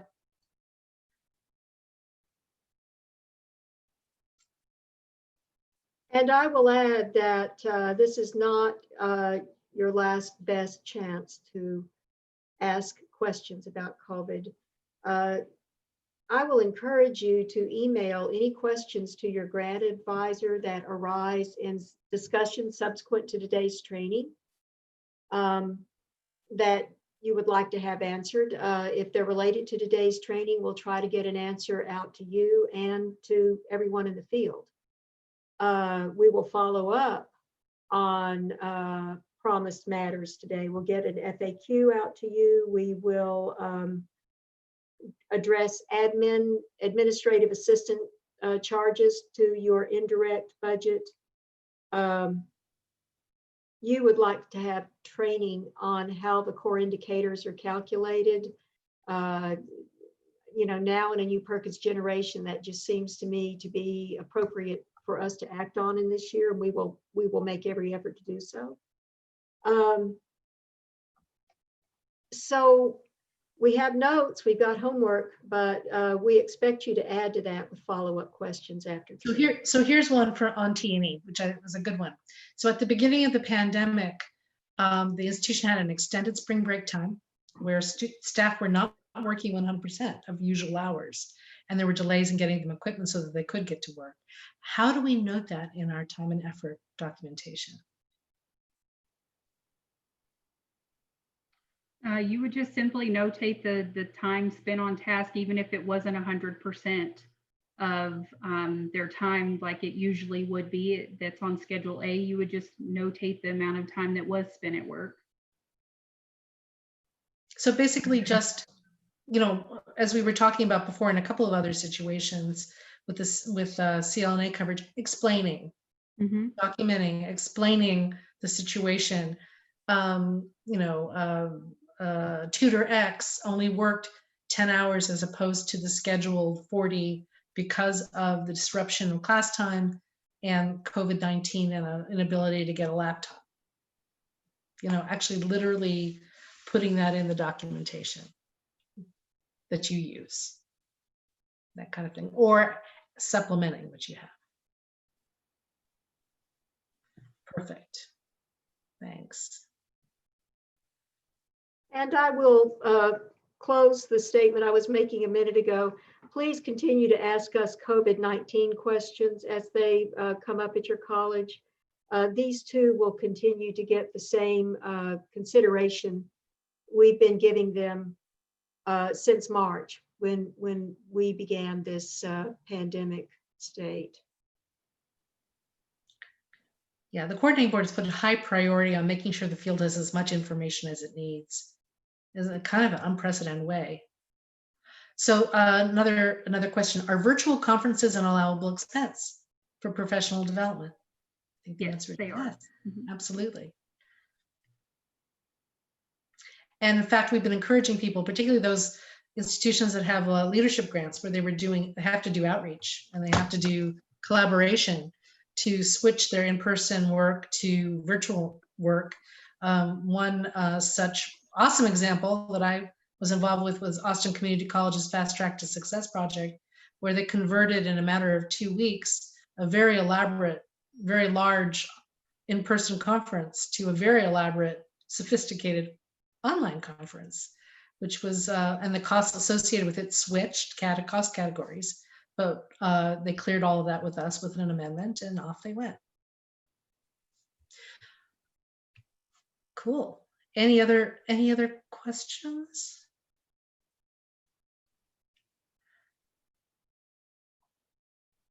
Oh, okay. Yeah.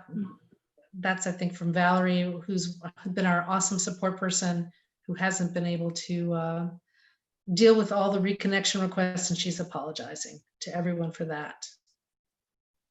And those of you watching on YouTube, you can't see the chat. We're dealing with questions as they come up, and we are reading them to you. And we do here have an internet and technical issue, just a statement. It doesn't. Yeah, apparently, yeah. That doesn't require a response. Okay, and so I guess we would offer patience and thanks for your patience to everyone who's had some difficulty coming in and out of the site.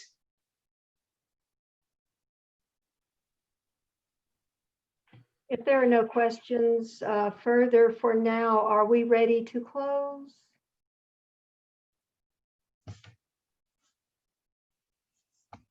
Give people back some time. Well, we are giving you back 30 minutes of your days here. Ladies and gentlemen, Perkins colleagues, it has been our privilege to be here with you today. All of us have missed seeing your faces as we typically do in the boardroom of the coordinating board. We have enjoyed this opportunity to connect with you virtually in a live setting, even though we're conversing with you on your end via chat.